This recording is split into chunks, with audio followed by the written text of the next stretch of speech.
हर किसी को इतना घबराने की जरूरत नहीं है। मैं गारंटी देता हूं कि हर व्यक्ति को एक हिस्सा मिलेगा। इसे आसान बनाने के लिए पहले से ही तय कर लें कि आप कितना भुगतान कर रहे हैं, कियान डुओडुओ ने कहा। वांग मांग और अन्य बाहरी संप्रदाय के शिष्यों ने सर्वोच्च श्रेणी के स्वर्गीय हृदय आत्मा शांति अमृत से भरी बोतलें वितरित करना शुरू कर दिया।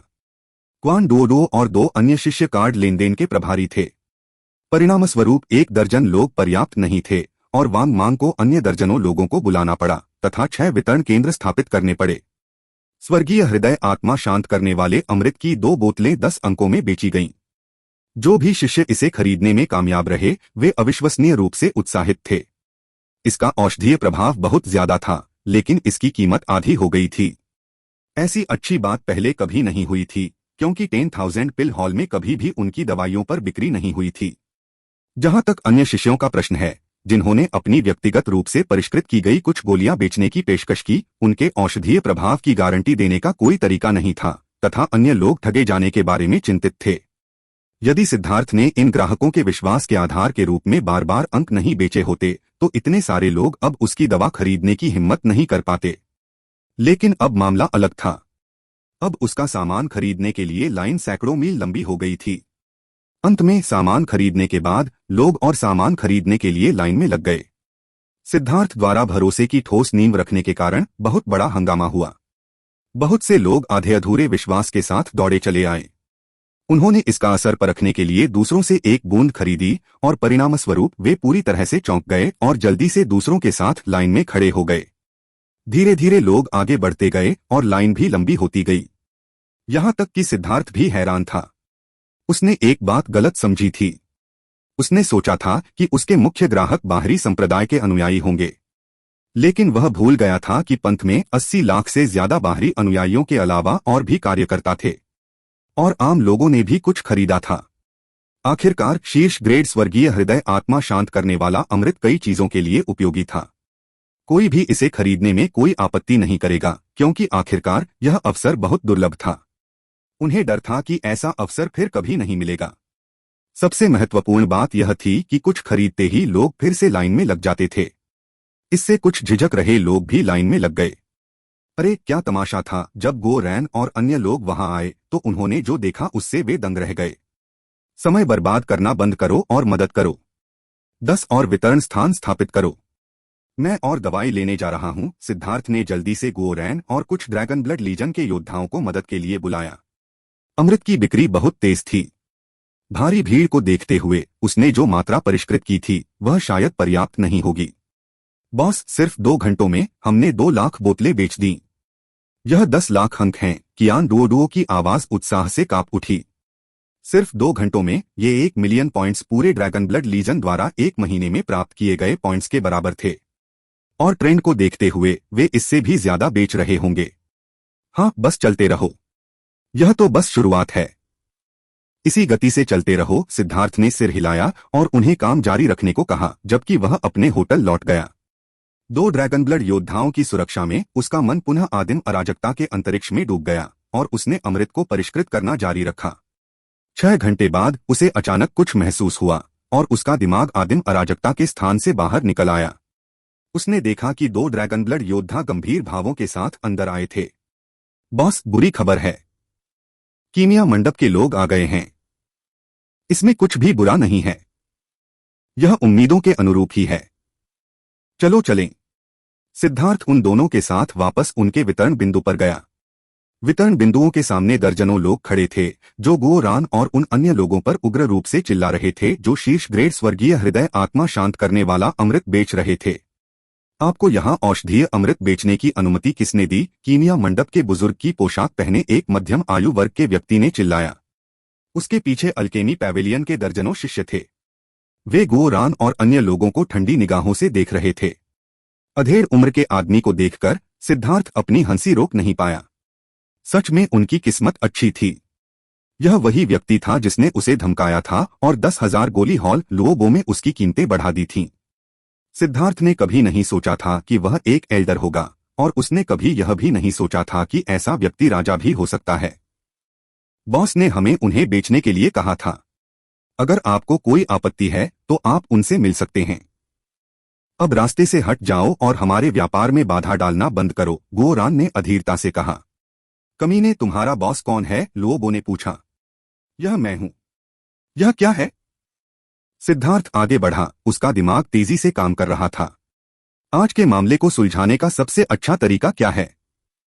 सिद्धार्थ, हाँ हाँ, तुम सच में बेशर्म हो। यह देखकर कि यह सिद्धार्थ था, लुओबो की आंखें चमक उठीं और वह मुस्कुराया। मैं बहुत समय से बेशर्मी से पेश आ रहा हूं। क्या तुम्हें कुछ चाहिए? सिद्धार्थ ने हल्के से पूछा। क्या मुझे कुछ चाहिए? हाँ हाँ, अब तुमने यह कर दिया है। क्या तुम्हारे पास इस दवा को बेचने के लिए कीमिया मंडप से लाइसेंस है? क्या तुम्हारे पास कोई प्राधिकरण है? क्या औषधीय प्रभाव की कोई गारंटी है? अब तुम्हें कोई नहीं बचा सकता, सिद्धार्थ।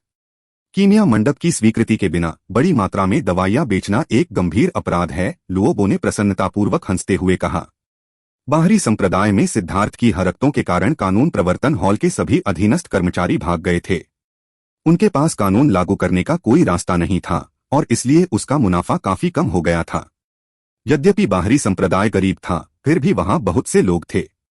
उन संख्याओं में अभी भी बहुत लाभ कमाया जा सकता था। लेकिन सिद्धार्थ ने कानून लागू करने वालों के कुत्तों को भगा दिया था और असली कानून लागू करने वाले भी उससे डरते थे। बाहरी संप्रदाय अब सिद्धार्थ की भूमि थी। इन दिनों के दौरान कानून प्रवर्तन हॉल और कीमिया मंडप लगातार इस बात पर विचार कर रहे थे कि सिद्धार्थ को एक ही बार में कैसे निपटाया जाए ताकि वह कभी भी अपने आरोपों से खुद को छुड़ाने में सक्षम न हो। लेकिन चूंकि उसे एल्डर हॉल का समर्थन प्राप्त था, इसलिए उन्हें उस पर कोई भी आरोप लगाना बहुत मुश्किल लगा। बिना किसी आश्वासन के उन्होंने हमला करने की हिम्मत नहीं की। अब यह देखकर कि यह सिद्धार्थ ही था जो शीर्ष श्रेणी के स्वर्गीय हृदय आत्मा शांतिदायक अमृत की भारी मात्रा बेच रहा था, लुओबो बहुत खुश हुआ। सिद्धार्थ अब बर्बाद हो चुका था। यह एक बहुत बड़ा मामला था जो जुआंटियन दाओ संप्रदाय के नियमों के खिलाफ था। उसे कानून प्रवर्तन हॉल में मुकदमा चलाने के लिए मजबूर किया जाएगा। और एक बार जब सिद्धार्थ कानून प्रवर्तन हॉल में पहुंच गया तो क्या उसके जाने की कोई उम्मीद होगी? इसलिए लुओबो बहुत खुश था, उसके चेहरे पर फूल खिल रहे थे। वह पहले से ही देख सकता था कि लॉ एनफोर्समेंट हॉल की यातना का सामना करते हुए सिद्धार्थ बुरी तरह चिल्ला रहा था। अब मैंने यह कर दिया है। मैं असहमत हूं। वास्तव में मुझे लगता है कि यह सब तुमने ही किया है। क्या तुम्हें लगता है कि मैं बिना किसी स्वीकृति के यहां व्यापार करने आया हूं? तुम गलत हो और बहुत गलत हो। मैं कभी भी ऐसा कुछ नहीं करता जिसके बारे में मुझे आश्वस्त न किया गया हो, तो तुम क्यों नहीं आकर इसे देख लेते? सिद्धार्थ ने हाथ बढ़ाया। लुओबो चौंक गया। सिद्धार्थ के इतने निडर होने के पीछे क्या वाकई कोई अधिकार था? लेकिन यह असंभव था। लुओबो हमेशा कीमिया मंडप में रहा था और उसने ऐसा कुछ नहीं सुना था। सिद्धार्थ को अपना हाथ बढ़ाते देख लुओबो ने अपना सिर नीचे करके उसकी हथेली को देखा, लेकिन सिद्धार्थ का हाथ खाली था। फिर वह उसकी आंखों में तेजी से बड़ा होने लगा। पाव! लुओबो के चेहरे पर एक जोरदार थप्पड़ पड़ा। अमृत बेचने वाले बाहरी संप्रदाय के अनुयायी बुरी तरह डर गए। वह एक राजा था। सिद्धार्थ ने उसे थप्पड़ मारने की हिम्मत कैसे की? सिद्धार्थ द्वारा शिक्षक की पिटाई का मामला जानबूझकर कीमिया मंडप द्वारा दबा दिया गया था। बाहरी संप्रदाय को इसके बारे में कुछ जानकारी मिली थी, लेकिन बहुत से लोगों ने इस पर विश्वास नहीं किया। आखिरकार जो शिष्य उन कक्षाओं को सुनते थे, वे सभी कीमिया मंडप के साथ अच्छे संबंध बनाने की कोशिश कर रहे थे। अगर कीमिया मंडप चाहता था कि वे चुप रहें, तो वे आज्ञाकारी रूप से चुप हो जाते थे। लेकिन अब लाखों लोगों के सामने सिद्धार्थ ने स्पष्ट रूप से प्रदर्शित किया कि राजा के चेहरे पर थप्पड़ कैसे मारा जाए। सिद्धार्थ लुओबो दहाड़ा। उसका जवाब नाक पर मुक्का मारने जैसा था।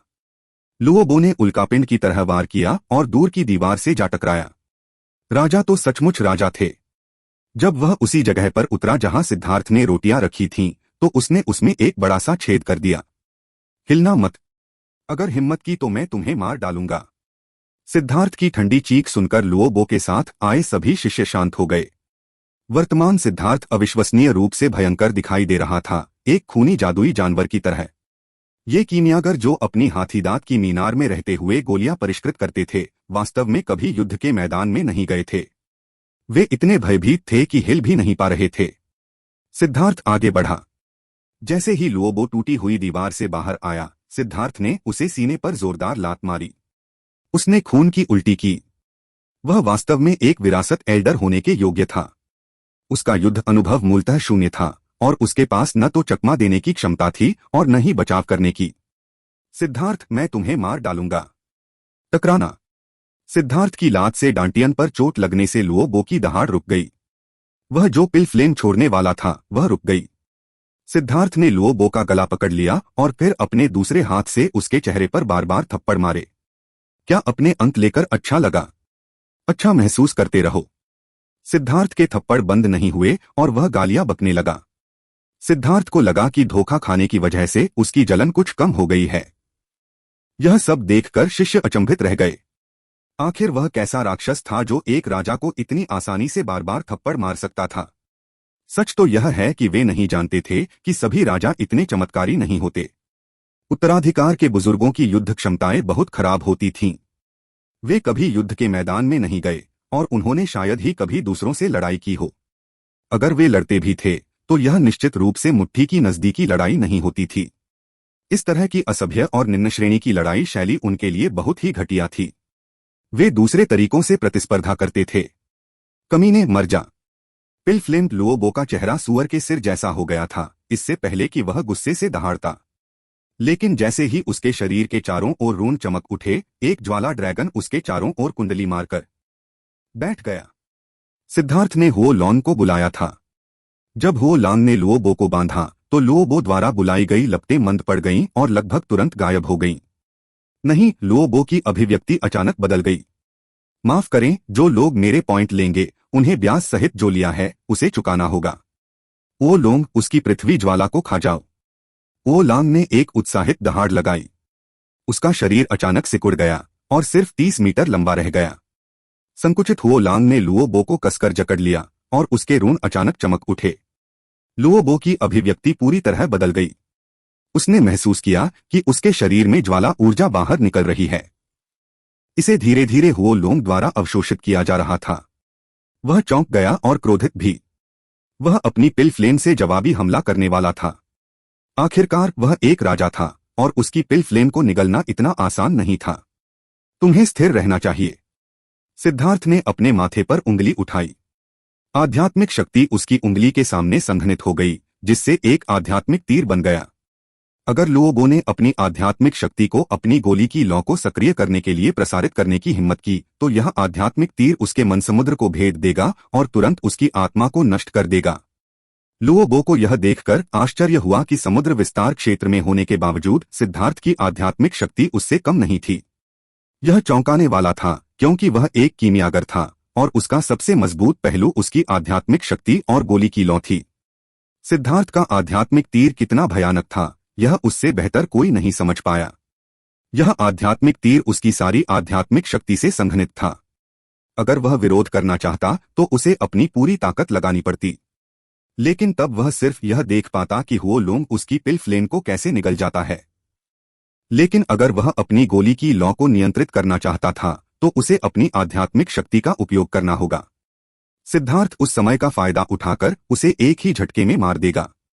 लुओ बो को पसीना आने लगा। मुझे विश्वास नहीं होता कि तुम मुझे मारने की हिम्मत करोगे, लुओ बो ने ठंडे स्वर में कहा। कौन जानता है, तुम इसे आजमा सकते हो, सिद्धार्थ ने उदासीनता से मुस्कुराया। उसके शब्द शांत थे जैसे कि वह सिर्फ मजाक कर रहा हो, लेकिन लुओ बो ने वास्तव में विरोध करने की हिम्मत नहीं की। सिद्धार्थ बहुत जंगली था, बहुत दबंग।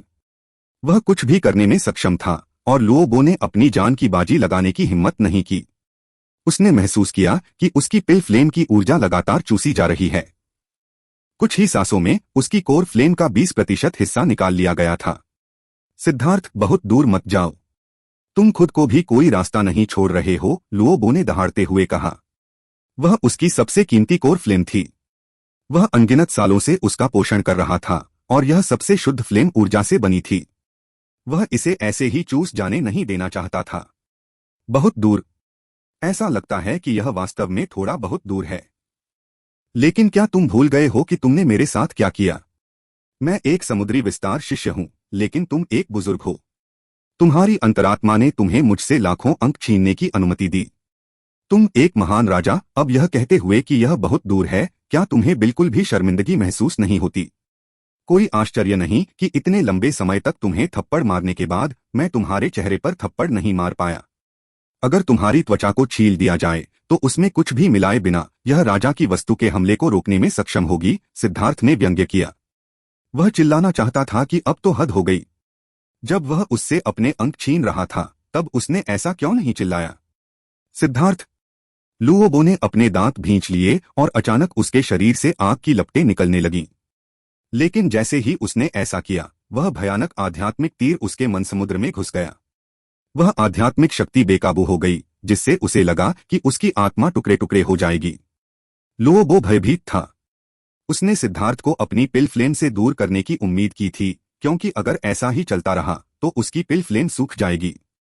लेकिन जैसे ही उसने उसे जबरन हटाने की कोशिश की, सिद्धार्थ ने बेरहमी से हमला कर दिया। अब उसे यकीन हो गया था कि सिद्धार्थ उसे डराने की कोशिश नहीं कर रहा था।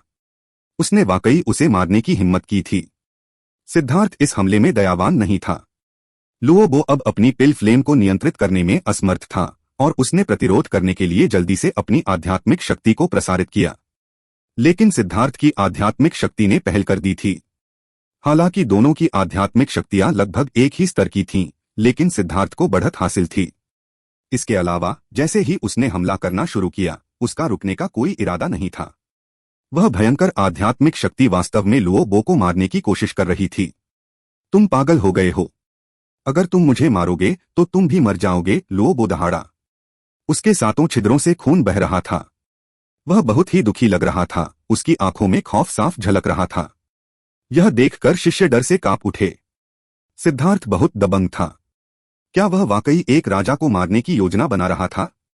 उनके दिलों में राजा सर्वोच्च अस्तित्व थे जिन्हें हराया नहीं जा सकता था। लेकिन सिद्धार्थ के सामने उसके पास प्रतिरोध करने की थोड़ी सी भी क्षमता नहीं थी। मैं तो सिर्फ सी एक्सपेंशन का नौसिखिया हूं। अपनी जान के लिए एक महान कीमियागर राजा को गिराने से मुझे निश्चित रूप से फायदा होगा। डरने की क्या बात है? सिद्धार्थ ने उदासीनता से कहा। हालांकि उसके शब्द उदासीन थे, लेकिन उसकी आध्यात्मिक शक्ति रुकी नहीं। यह बिना किसी दया के क्रोधित समुद्र की तरह उमड़ रही थी। ऐसा लग रहा था कि यह तब तक नहीं रुकेगी जब तक लुओबो मर नहीं जाता। लुओबो ने बहुत दुख सहा, उसका चेहरा डर से टेढ़ा हो गया। वह डर गया था, उसे पछतावा हो रहा था। उसे पछतावा हो रहा था कि उसने कभी इस पागल को उकसाया था। अब वह जितना हो सके उतना विरोध कर सकता था। अगर वह थोड़ा भी आराम करता तो सिद्धार्थ की आध्यात्मिक शक्ति उसकी जान ले लेती। ठीक इसी समय लुओबो को लगा कि उसके ऊपर कमजोरी की लहर दौड़ गई है। उसकी आंतरिक ज्वाला आधी बुझ चुकी थी। एक कीमियागर की गोली की लौ उनकी मूल लौ थी, एक ऊर्जा जो उनके आध्यात्मिक युवान से जुड़ी थी। उसकी गोली की लौ को निकालना उसका सार निकालना था। 50%, 40%, 30%। लुओबो कमजोर होता जा रहा था, जिससे उसकी पिल फ्लेम और भी तेजी से अवशोषित होने लगी। सिर्फ 1 दर्जन सांसों में उसके पास सिर्फ 10% पिल फ्लेम बची थी। लुओबो प्रतिरोध करने में असमर्थ था।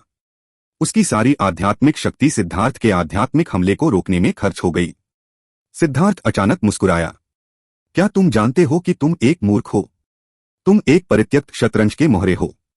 तुम्हारे लोग मेरी हत्या का इंतजार कर रहे हैं ताकि वे तुम्हारी मौत का इस्तेमाल यह सुनिश्चित करने के लिए कर सकें कि मैं बर्बाद हो जाऊं। हे, तुम्हारा जीवन वास्तव में बहुत मूल्यवान नहीं है। मरना। अचानक एक ठंडी चीख सुनाई दी और एक जंजीर ने चालाकी से सिद्धार्थ की ओर वार किया। यह निर्दयी था, इसमें अपार शक्ति थी जो स्पष्ट रूप से उसे मारने के लिए पर्याप्त थी। सिद्धार्थ ने ठंडी सांस ली। उसने हुओ लॉन को दूर रखा और लुओबो को ढाल के रूप में इस्तेमाल करने ही वाला था कि तलवार क्यूई की एक तेज किरण ने चेन को काट दिया। अंतरिक्ष घूम गया और दर्जनों आकृतियां हवा में दिखाई दीं। वे सभी राजा थे और वे 2 खेमों में बंटे हुए थे। एक था एल्डर हॉल और दूसरा था कानून प्रवर्तन हॉल। दर्जनों राजा हवा में खड़े थे, शत्रुता में हथियार उठाए हुए थे। माहौल अचानक ही अतुलनीय रूप से तनावपूर्ण हो गया। ली चांगफेंग ने अपनी तलवार म्यान में रख ली। यह हमला उसी की ओर से हुआ था। उसने कहा, सिद्धार्थ, अशिष्ट मत बनो। एल्डर लुओ को जल्दी से रिहा करो। ओह! सिद्धार्थ ने लुओबो को कानून प्रवर्तन हॉल के बुजुर्गों के पास फेंक दिया। अगर आप उसे चाहते थे तो आपको बस पूछ लेना चाहिए था। जूनियर पीढ़ी के शिष्य पर हमला करने जैसा शर्मनाक काम करने की क्या जरूरत थी? कोई आश्चर्य नहीं कि आप ढाल का उपयोग नहीं करते। आपकी त्वचा ब्लेड या भाले के लिए अभेद्य है। अद्भुत, बिल्कुल अद्भुत। कानून प्रवर्तन हॉल के बुजुर्ग क्रोधित थे। उन्हें अभी सिद्धार्थ को मार डालने की इच्छा हो रही थी।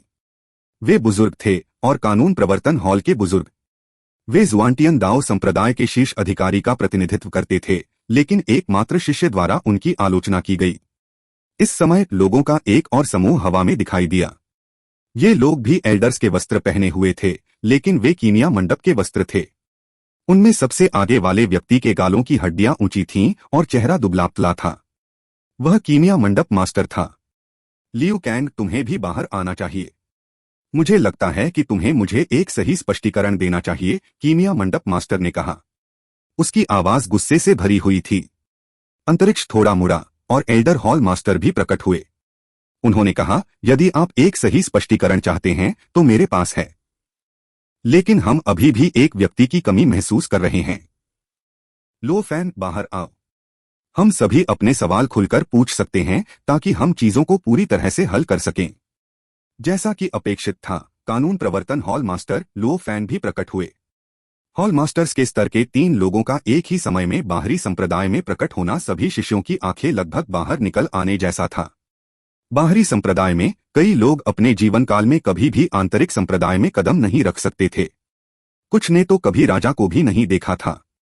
लेकिन अब 3 हॉल मास्टर स्तर के विशेषज्ञ सामने आए थे।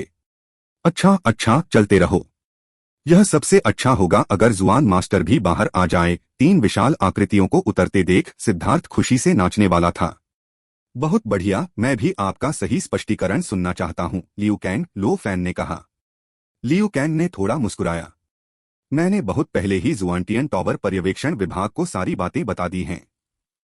सुविधाजनक रूप से मैंने कुछ सबूत भी भेजे हैं कि कैसे कीमिया मंडप ने जानबूझकर सिद्धार्थ को शामिल होने की अनुमति देने से इनकार कर दिया, इसके बजाय उसका मजाक उड़ाया और उसका अपमान किया। जहां तक इस एल्डर लुओबो की बात है, तो उसने जानबूझकर एक शिष्य को लूटने के लिए अपनी शक्ति का दुरुपयोग किया। नतीजतन पर्यवेक्षण विभाग भी इस पर नजर रख रहा है और वे पर्दे के पीछे की कई जानकारियों की जांच करने में कामयाब रहे हैं। मुझे यकीन है कि वे आपको एक सही स्पष्टीकरण दे पाएंगे।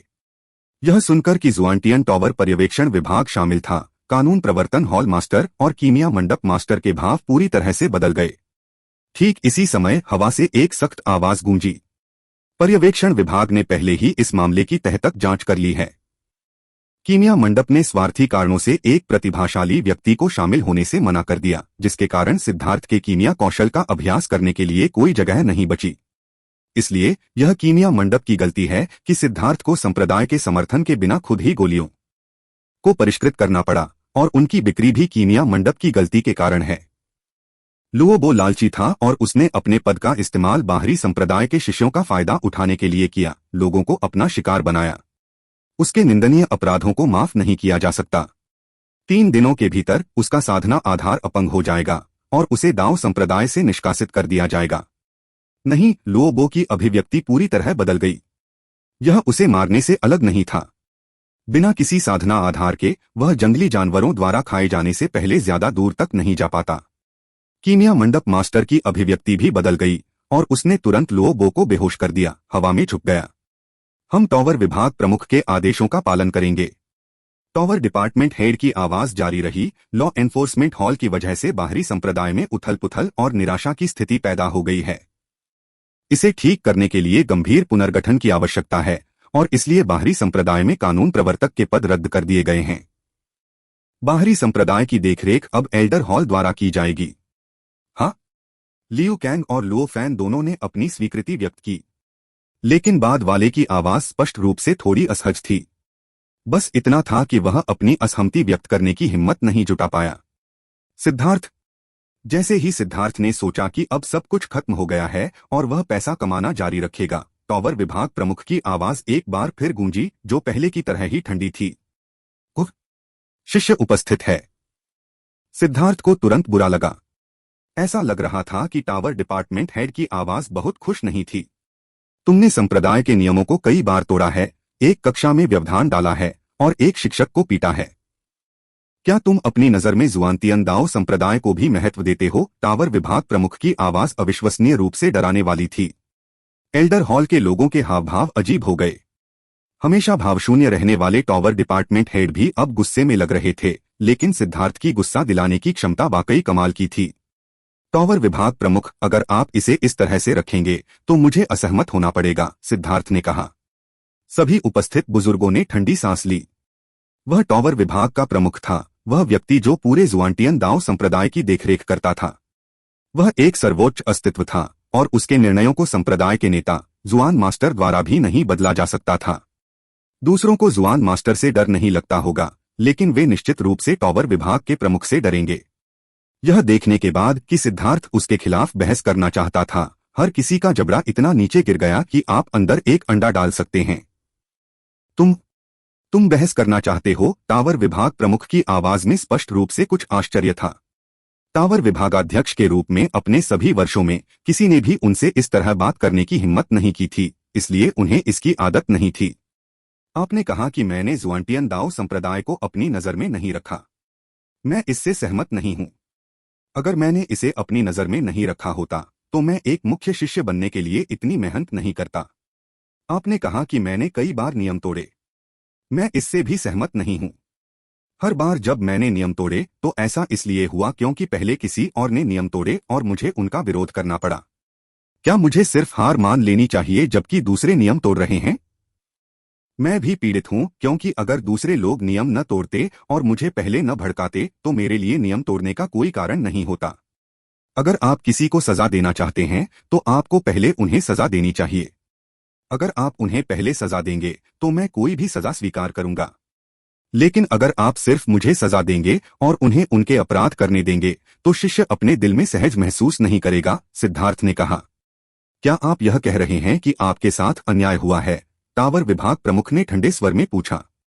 मैं ऐसा नहीं कहूंगा। मैं बस यही उम्मीद करता हूं कि आप मेरे साथ उचित व्यवहार करेंगे और एक आज्ञाकारी शिष्य के साथ गलत नहीं करेंगे, सिद्धार्थ ने कंधे उचका दिए। आप एक आज्ञाकारी शिष्य हैं? टॉवर विभाग प्रमुख का स्वर थोड़ा बदला हुआ लग रहा था। ऐसा लग रहा था कि वह इतना क्रोधित था कि वह हंसना चाहता था, लेकिन उसकी आवाज एक बार फिर से ठंडी हो गई। बकवास बंद करो। हालांकि शुरुआत में आपके साथ गलत व्यवहार किया गया होगा, लेकिन जिस तरह से आपने इसे संभाला वह पूरी तरह से बेतुका था।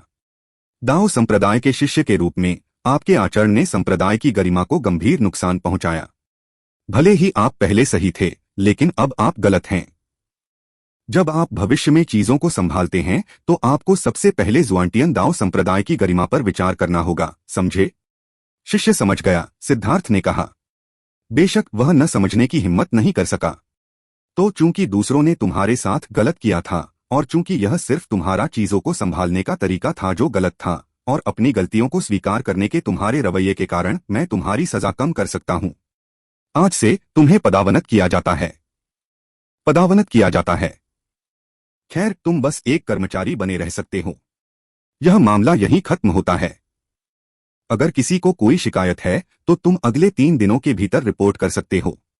टावर विभाग प्रमुख ने शुरू में सिद्धार्थ को हल्की सी फटकार लगाने के बारे में सोचा था, लेकिन सिद्धार्थ पहले से ही एक कर्मचारी था। उसे नीचे पदावनत कर दिया गया था और उसे फिर से पदावनत नहीं किया जा सकता था। अगर उसे फिर से पदावनत किया गया तो उसके लिए एकमात्र पद सामान्य व्यक्ति का रह जाएगा। लेकिन एक सामान्य व्यक्ति जुआंटियन दाओ संप्रदाय का अनुयायी नहीं था। यह उसे संप्रदाय से निष्कासित करने के बराबर होगा और यह हल्की सजा नहीं होगी। इस परिणाम की घोषणा के बाद कानून प्रवर्तन हॉल मास्टर और कीमिया मंडप मास्टर दोनों ही ठंडे दिमाग से चले गए। इस बार वे पूरी तरह से हार गए थे। एल्डर हॉल मास्टर ने उन्हें प्रतिरोध करने की कोई शक्ति दिए बिना खूबसूरती से मूर्ख बना दिया था। उनके चले जाने के बाद एल्डर हॉल मास्टर ने सिद्धार्थ को देखकर मुस्कुराया और गायब हो गया। ली चांगफेंग ने जाने से पहले सिद्धार्थ के कंधे पर थपथपाया। बच्चे, भले ही तुम ऊब महसूस कर रहे हो, तुम्हें आराम से रहना चाहिए। कुछ ही देर में सभी विशेषज्ञ चले गए और लुओबो को ले जाया गया। अब उसका दुर्भाग्य ही उसका इंतजार कर रहा था। ठीक है भाइयों, आज से बाहरी संप्रदाय की औषधीय गोलियां यहां बेची जाएंगी। किसी को भी दवा न मिलने की चिंता करने की कोई जरूरत नहीं है, इसलिए अपना समय लें, सिद्धार्थ ने हंसते हुए कहा। तभी सभी लोग अपने सदमे से उबरे और दवा के लिए लाइन में लग गए। कीमिया मंडप द्वारा उत्पन्न व्यवधान ने अंततः सिद्धार्थ के व्यवसाय को लाभ पहुंचाया। यह उसके शक्तिशाली करिश्मे से संबंधित था। उन्हें लगा कि ऐसा व्यक्ति निश्चित रूप से केवल शीर्ष श्रेणी की वस्तुओं को ही बेचेगा और उस पर भरोसा किया जा सकता है। उन्होंने पूरे दिन और रात अमृत बेचा। इस बीच सिद्धार्थ ने दिन बीतने के साथ साथ अमृत को और अधिक परिष्कृत किया। ऐसा लग रहा था जैसे वह फलों का रस निचोड़ रहा हो, लगातार हुओ लॉन को और अधिक परिष्कृत करने के लिए कह रहा था। बॉस, हम अमीर हैं। सिद्धार्थ के होटल में कियान डुओडुओ के हाथ में 1 दर्जन क्रिस्टल कार्ड और साथ ही उनकी बिक्री की सूची थी। वह खुशी से पागल हो गया था। हमने कितना बेचा? सिद्धार्थ ने पूछा। अनुमान लगाना। बकवास बंद करो और मुझे बताओ। हे, हमने 38 मिलियन अंक बनाए। हे भगवान, मुझे यकीन नहीं हो रहा। 38 मिलियन अंक। कियान डुओडुओ को समझ नहीं आ रहा था कि क्या कहे। हालांकि सिद्धार्थ तैयार था, फिर भी यह संख्या सुनकर उसे झटका लगा। यह कोई आश्चर्य की बात नहीं थी कि यह कहा जाता था कि कीमिया वह पेशा है जो दुनिया में सबसे ज्यादा पैसा कमाता है। बॉस, निर्माण लागत घटाने के बाद हमें कितना मिला? कियान डुओडुओ ने अचानक पूछा। निर्माण लागत निकालने के बाद उन्हें वास्तव में कितना लाभ हुआ? विनिर्माण लागत? उन्हें नजरअंदाज किया जा सकता है। इसलिए उन्होंने जो अंक अर्जित किए थे उनकी संख्या 38,520,000 थी। सिद्धार्थ ने वांग मांग और अन्य लोगों को देने के लिए कियान डुओडुओ को सीधे 20,000 अंक दिए। एक कारण उनके काम के लिए था और दूसरा उनके शुरुआती बोनस के लिए था। उन्होंने इस व्यवसाय के लिए काफी मेहनत की थी। बॉस, यह तो बहुत ज्यादा है। 1 दर्जन लोगों के लिए 20,000 अंक। प्रत्येक व्यक्ति को लगभग 2,000 मिलेंगे। यह जानना जरूरी था कि बाहरी संप्रदाय के अनुयायियों को केवल तभी अंक मिलेंगे जब वे 1 महीने तक पूरी मेहनत करेंगे।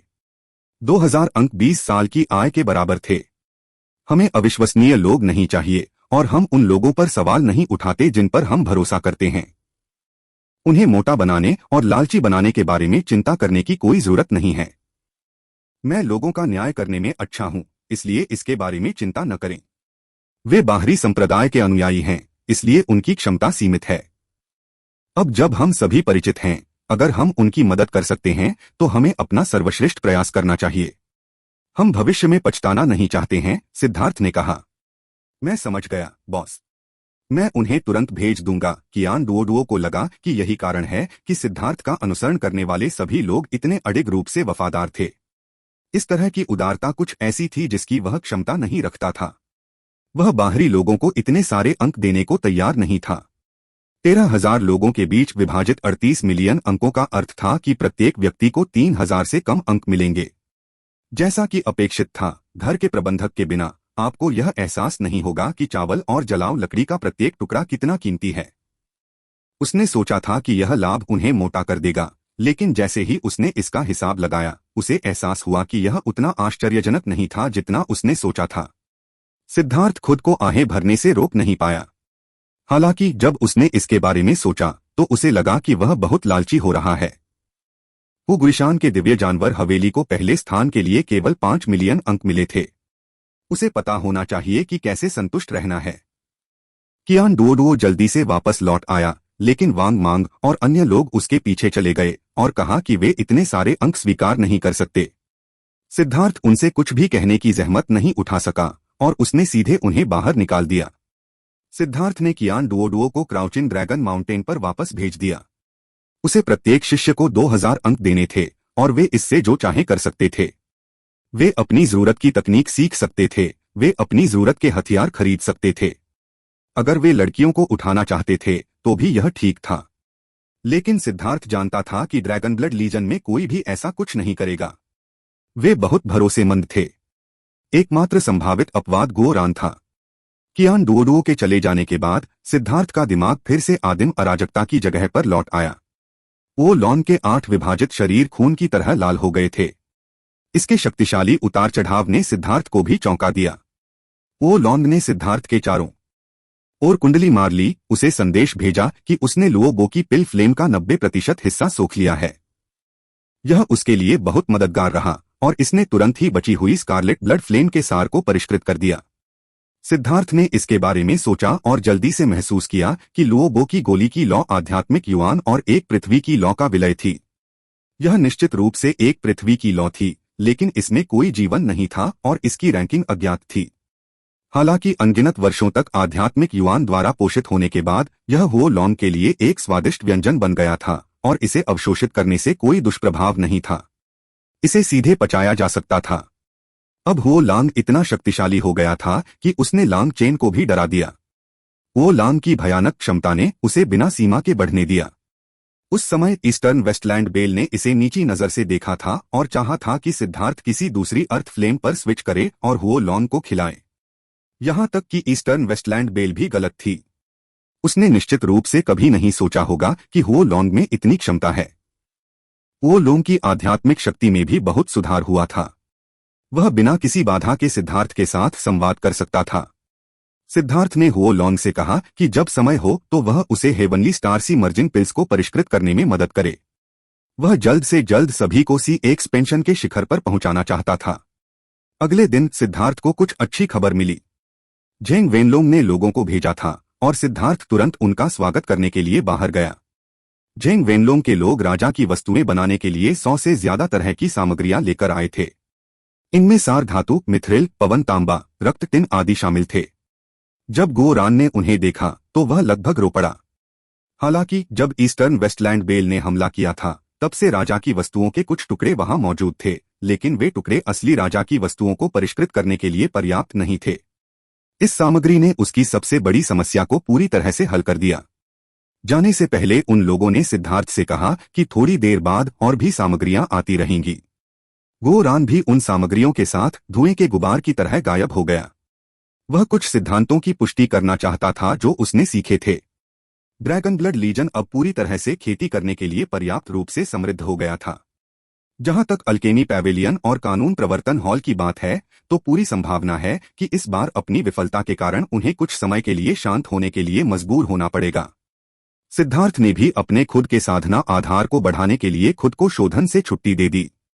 गुइशान और हुआशियू जैसे शीर्ष स्वर्गीय प्रतिभाशाली लोग पहले से ही समुद्री विस्तार के शिखर पर पहुंच चुके थे और वह पीछे नहीं रह सकता था। मैं दवा खाना बंद नहीं कर सकता।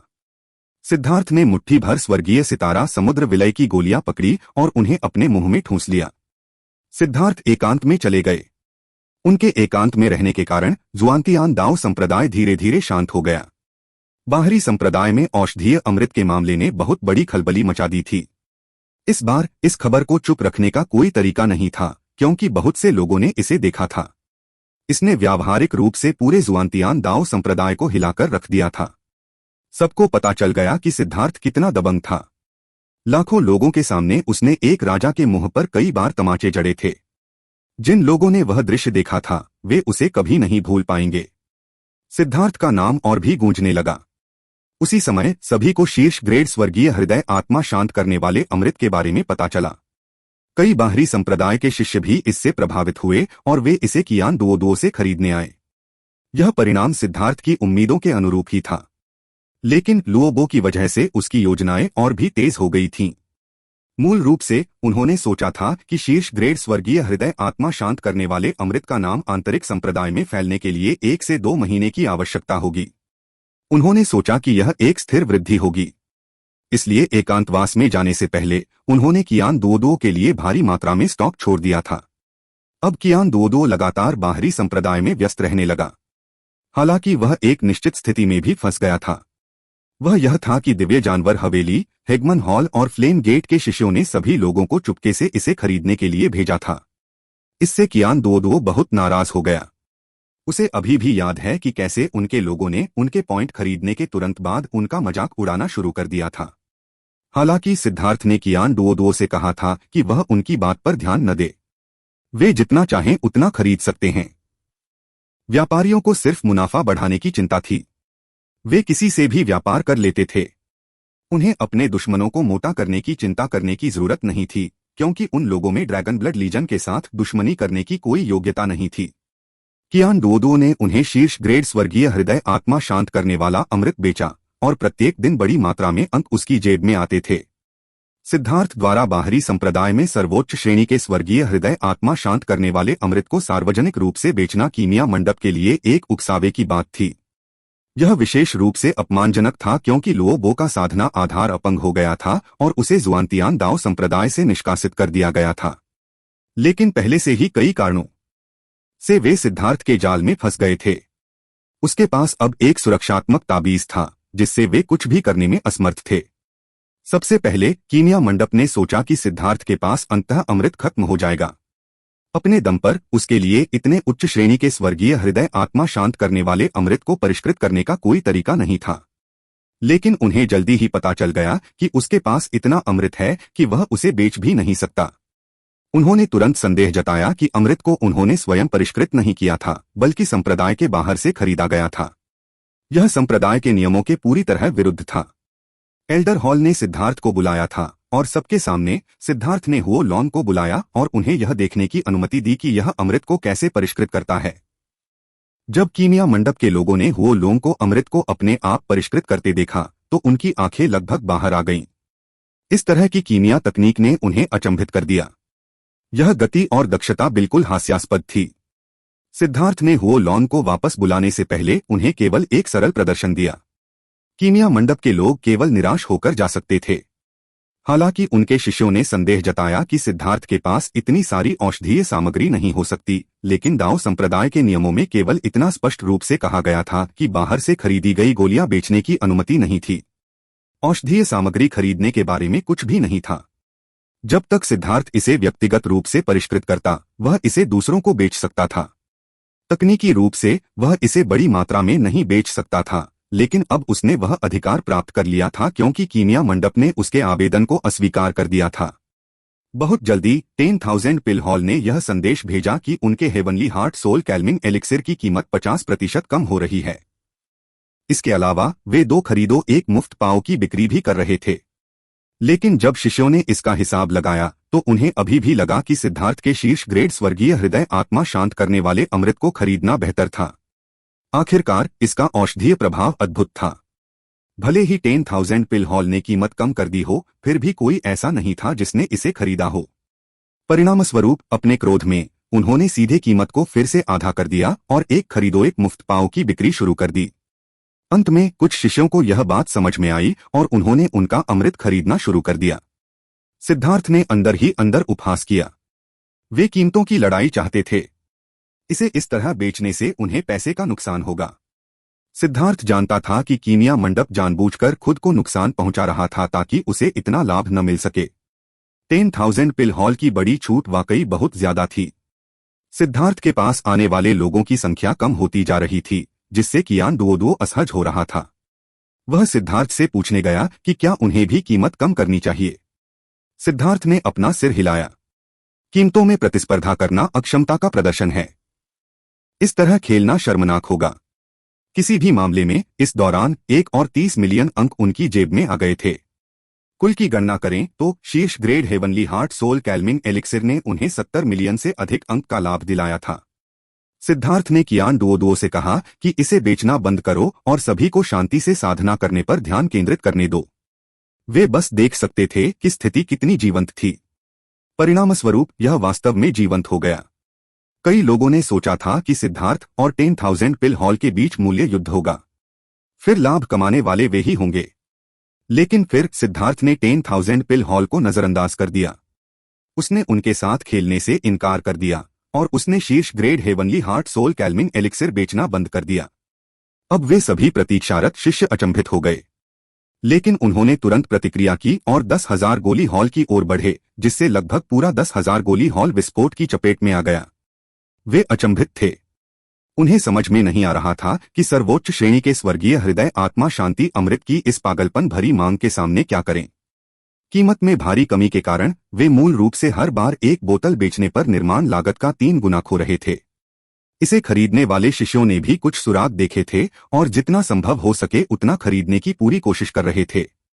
यह अमृत खराब नहीं हुआ, इसलिए जितना भी उन्होंने खरीदा उतना ही वे बचा पाए। परिणामस्वरूप इस पागल उछाल के आधे दिन बाद 10,000 पिल हॉल ने घोषणा की कि उनकी सारी सीटें बिक चुकी हैं, जिससे सभी शिष्यों में रोष व्याप्त हो गया। तुम क्या बात कर रहे हो? तुम तो बस हमारे साथ खेल रहे हो।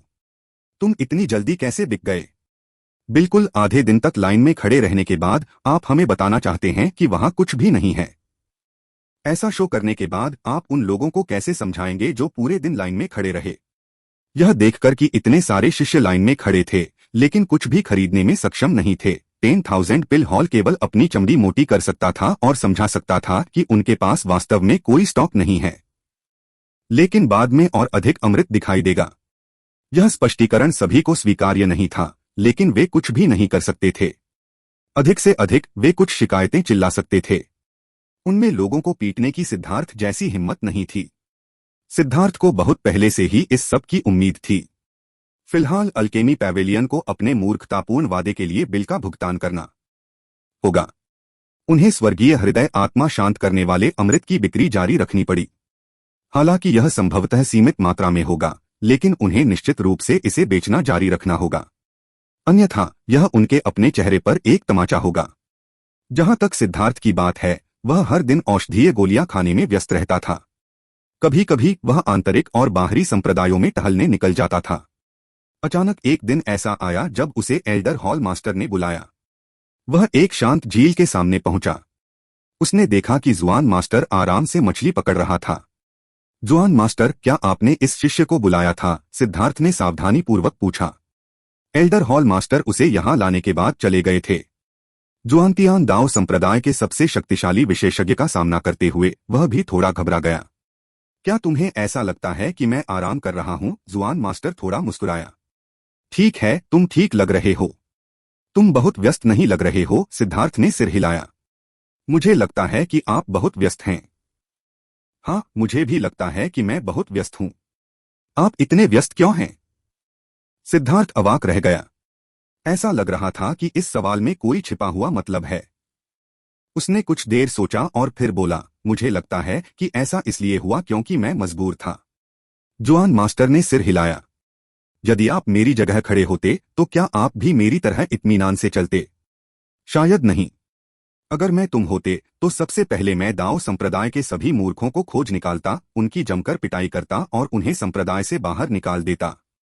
दाओ संप्रदाय के माहौल को व्यवस्थित करने में मैं बहुत व्यस्त रहता, सिद्धार्थ ने कहा। जब संप्रदाय साफ सुथरा हो गया तो आगे क्या होगा? जुआन मास्टर ने पूछा।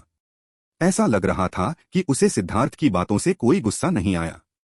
तब सब कुछ शांतिपूर्ण हो जाएगा और सब कुछ सही रास्ते पर चलने लगेगा। शायद मैं उस समय थोड़ा आराम कर पाऊंगा, सिद्धार्थ ने कहा। मुझे डर है कि ऐसा होना असंभव है। लड़ाइयां कभी खत्म नहीं होती। दो तरह की लड़ाइयां होती हैं, आंतरिक लड़ाइयां और बाहरी लड़ाइयां।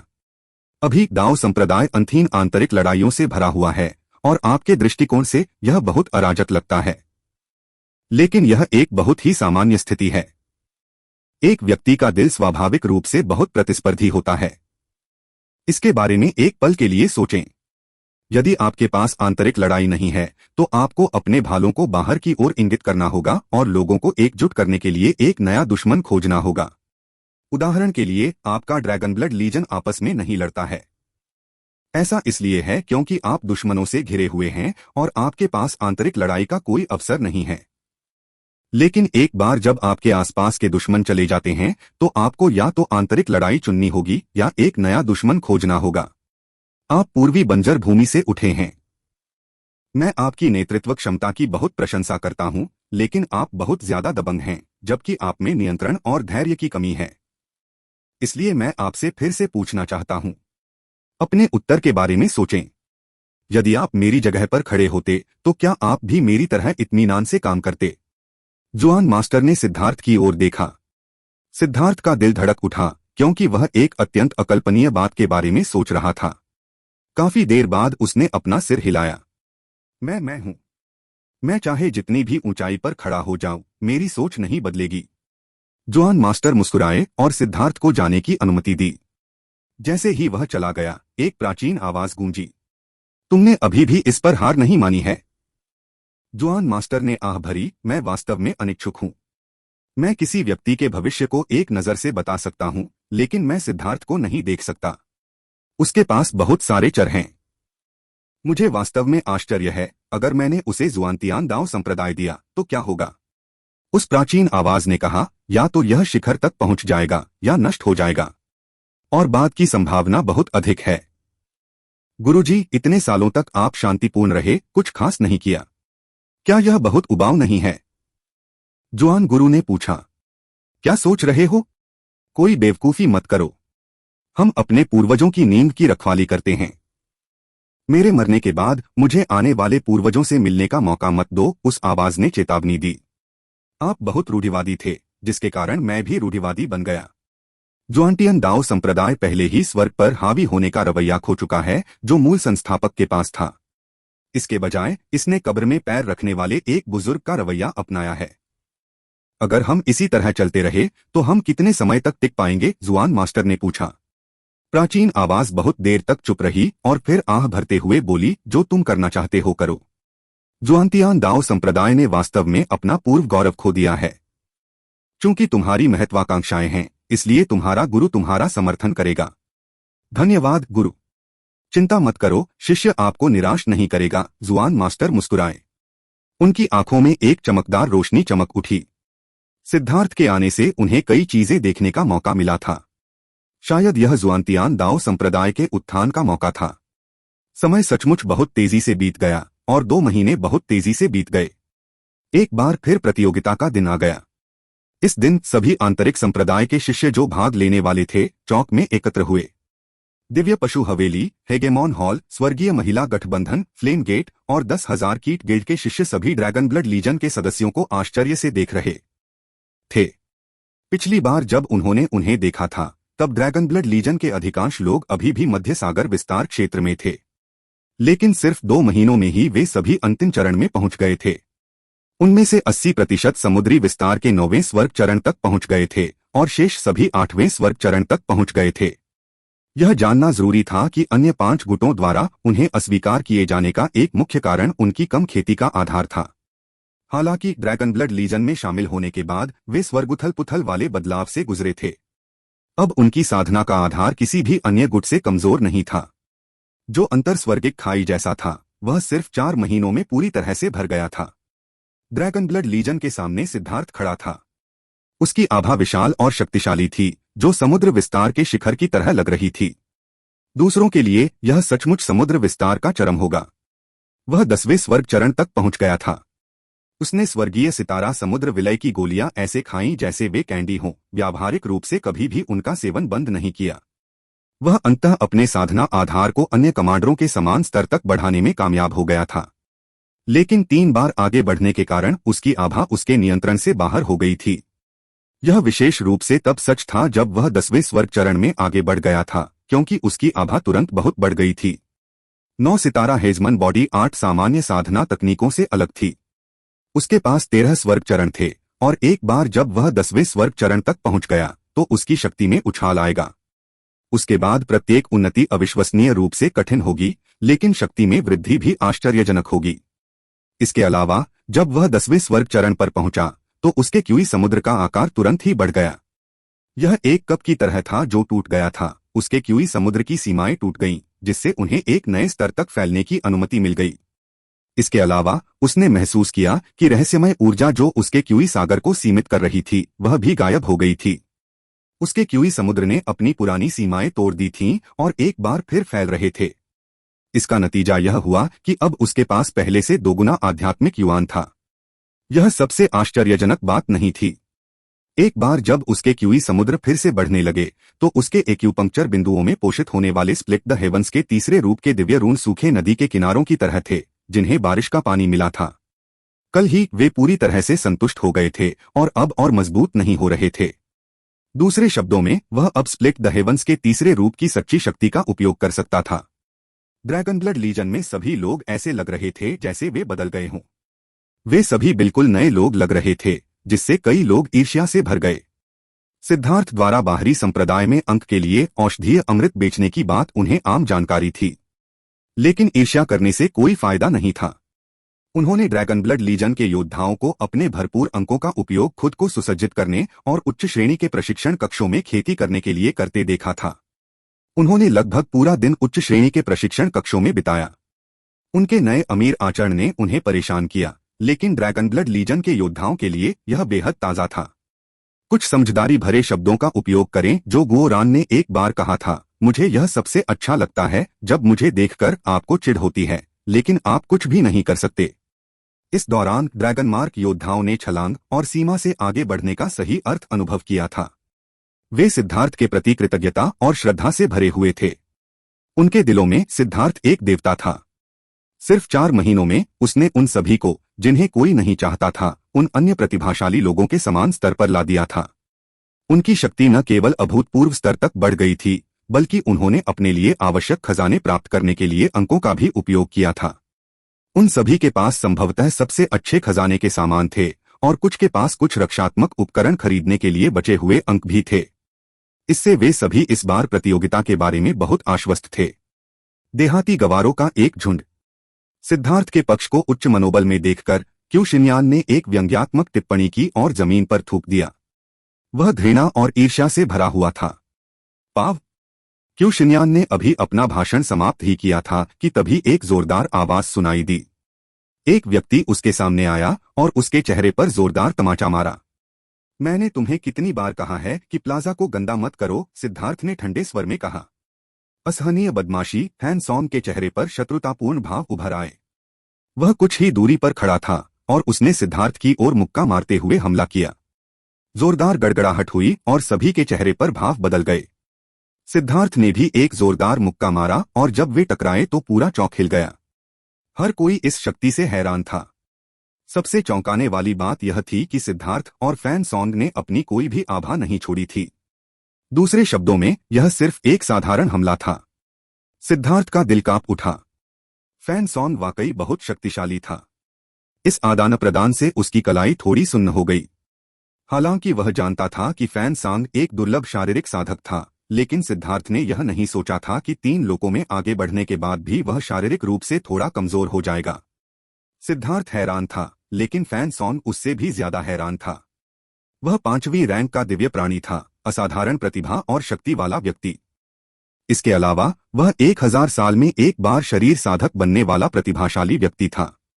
अपने जीवन के इतने वर्षों में उसे कभी भी ऐसा कोई व्यक्ति नहीं मिला जो शक्ति के मामले में उसका मुकाबला कर सके। चाहे वह उसी क्षेत्र में हो या उससे ऊपर के क्षेत्र में, विशुद्ध शक्ति के मामले में उसे कभी भी अपना मुकाबला करने वाला कोई नहीं मिला।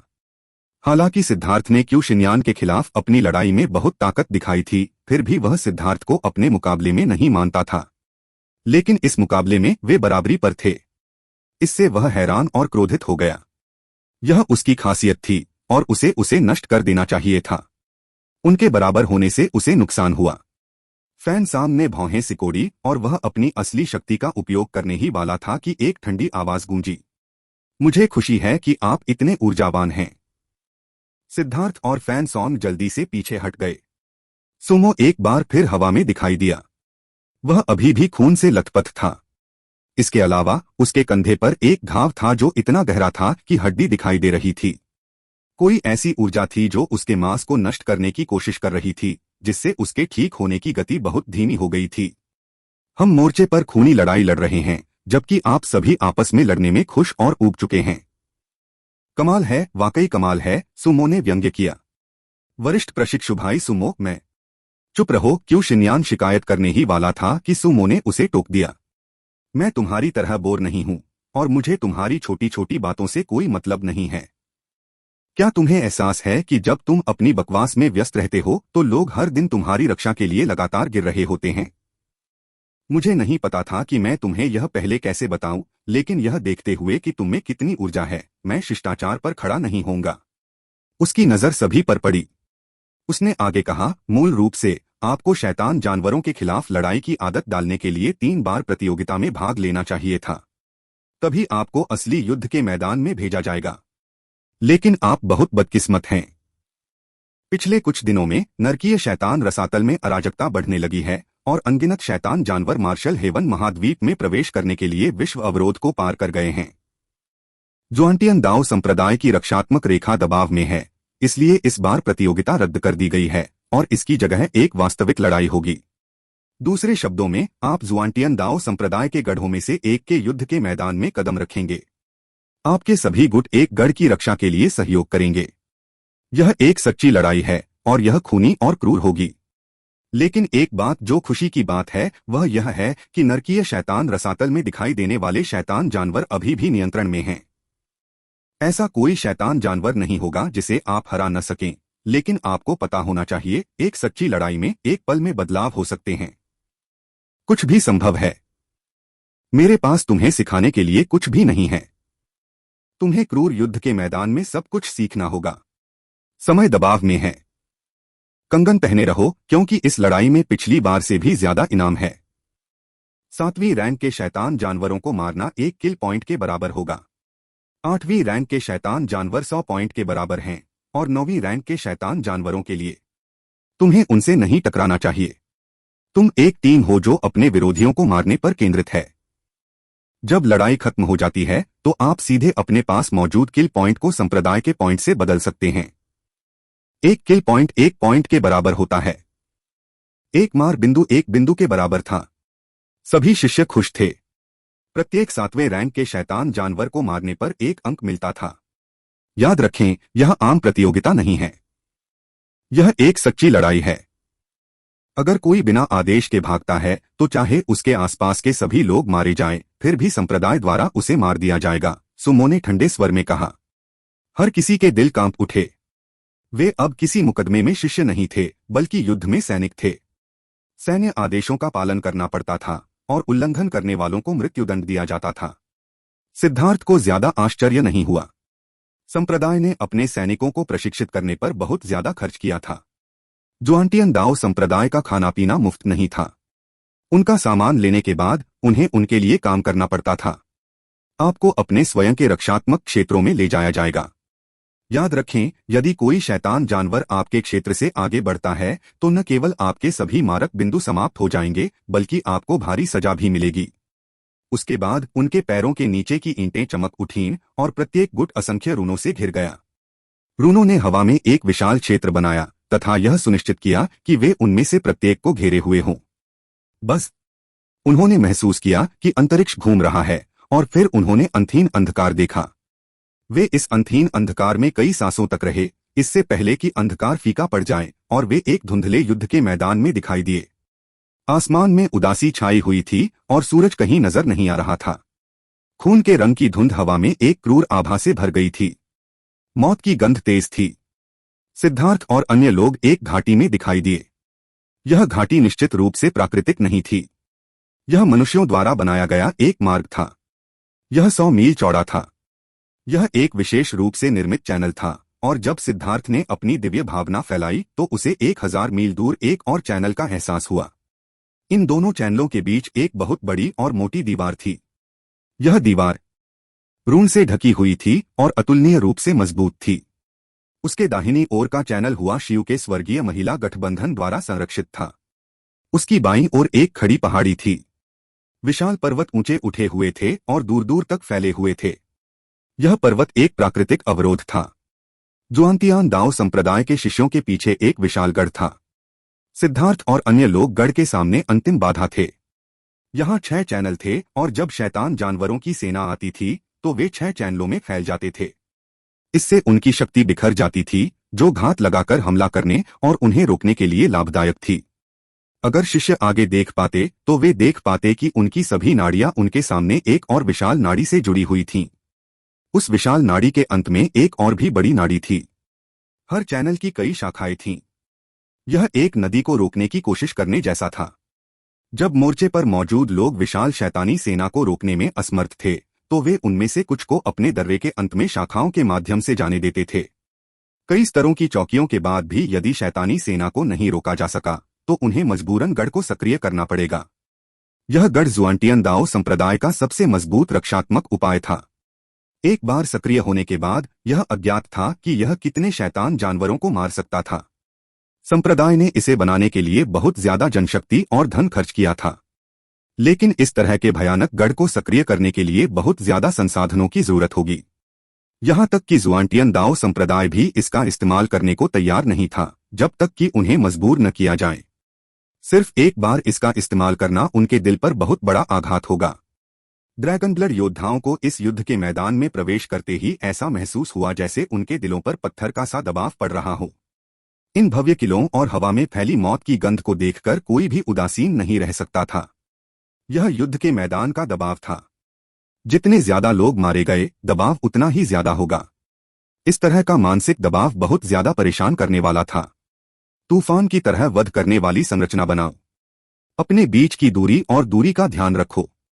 गलती से भी अपने ही लोगों पर हमला मत करो, वरना तुम्हारे बारे में जो मजाक बनाए जाएंगे वे कभी खत्म नहीं होंगे। सिद्धार्थ ने अपने लोगों का ध्यान आकर्षित करते हुए ताली बजाई।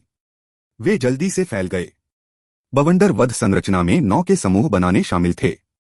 यह एक बहुत ही फुर्तीला और अनुकूलनीय संरचना थी। वे जल्दी से एक बार फिर से बन सकते थे, 9 के 9 समूहों को एक बड़े गठन में जोड़ सकते थे। यह एक सरल लेकिन बहुत ही व्यावहारिक संरचना थी। 13,000 से ज्यादा लोगों के लिए 100 मील चौड़ी जगह की रखवाली करना बहुत आसान था। समुद्री विस्तार क्षेत्र में एक ही पूरी ताकत से किया गया हमला इतनी दूरी को तुरंत कवर कर सकता था। नजदीकी सीमा पर और हमले को कम करके यह हमला और भी ज्यादा शक्तिशाली हो जाता।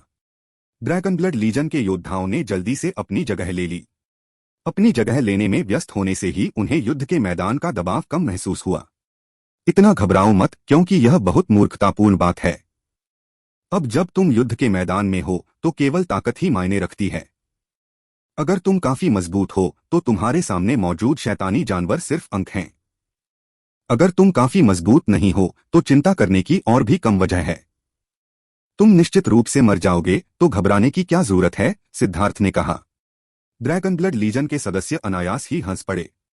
यह देखकर कि सिद्धार्थ उनके गठन के सामने कितना सहज था, युद्ध के मैदान के दबाव से बिल्कुल भी प्रभावित नहीं था, उनके तनावपूर्ण दिल थोड़े ढीले हो गए। इसके अलावा मैं तुम्हें कुछ अच्छी खबरें देता हूं। हमारे पड़ोसी स्वर्ग महिला गठबंधन की खूबसूरत सेना है। सिद्धार्थ की आवाज अचानक शांत हो गई जब उसने कहा, हर कोई एक आदमी की बिक्री के बिंदुओं को दिखाने के लिए कड़ी मेहनत करता है। उन्हें दिखाएं कि एक आदमी को कितना दबंग होना चाहिए। अगर हम अपनी तरफ के सभी शैतान जानवरों को मार देते हैं तो हम दूसरी तरफ जाकर उनकी मदद कर सकते हैं। हे तुम समझे? न केवल आप अंक प्राप्त कर सकते हैं, बल्कि आप सुंदरियों को बचाने वाले नायक भी हो सकते हैं। सिद्धार्थ ने शरारती मुस्कान के साथ अपनी भौहें ऊपर उठाईं। तांग वानेर ने सिद्धार्थ की तरफ देखा और कुछ नहीं कहा। वह जानती थी कि वह लोगों को प्रोत्साहित करने और उनकी घबराहट को भुलाने के लिए इस घटिया तरीके का इस्तेमाल कर रहा था। कभी कभी किसी व्यक्ति की ऐसी इच्छा उसे अभूतपूर्व शक्ति के साथ विस्फोट करने की अनुमति दे सकती है। उसने देखा कि लोगों के जुनून भड़क उठे थे। अच्छा विचार है, लेकिन मेरे स्वर्गीय महिला गठबंधन के योद्धाओं को किसी बदबूदार आदमी की जरूरत नहीं है। फायदा उठाने के लिए यहां आने के बारे में सोचना भी मत। जैसे ही ड्रैगनब्लड लीजन के लोग मुस्कुराने लगे, दीवार के दूसरी ओर से हुआ शियू की ठंडी आवाज आई, साथ ही कुछ युवतियों की खनकती हुई हंसी भी सुनाई दी। सिद्धार्थ अवाक रह गया। अब यह अजीब था। उसकी पोल खुल चुकी थी। जिस बात ने उसे सबसे ज्यादा क्रोधित किया वह यह थी कि तांग वानेर भी उस पर हंस रही थी। अचानक जमीन में गड़गड़ाहट होने लगी और सभी शिष्यों के चेहरे बदल गए। शैतानी जानवरों की सेना आ पहुंची थी। कुछ ही सांसों के बाद शैतान जानवरों की एक लहर उन पर टूट पड़ी। यह परीक्षण और प्रतिस्पर्धा से अलग था। अब सभी प्रकार के शैतान जानवर थे। हालांकि उनके शरीर बहुत बड़े नहीं थे, लेकिन उनकी आभा बहुत अत्याचारी थी। इसके अलावा इनमें से कुछ शैतान जानवर दूसरों की तुलना में अधिक शक्तिशाली थे। उनके शरीर पर काले रंग के रून लगे हुए थे और वह शक्तिशाली दबाव स्पष्ट रूप से 8वें दर्जे के शैतान जानवरों की आभा थी। शैतान जानवरों के लिए 8वां रैंक मानव साधकों के फाउंडेशन फोर्जिंग क्षेत्र के बराबर था।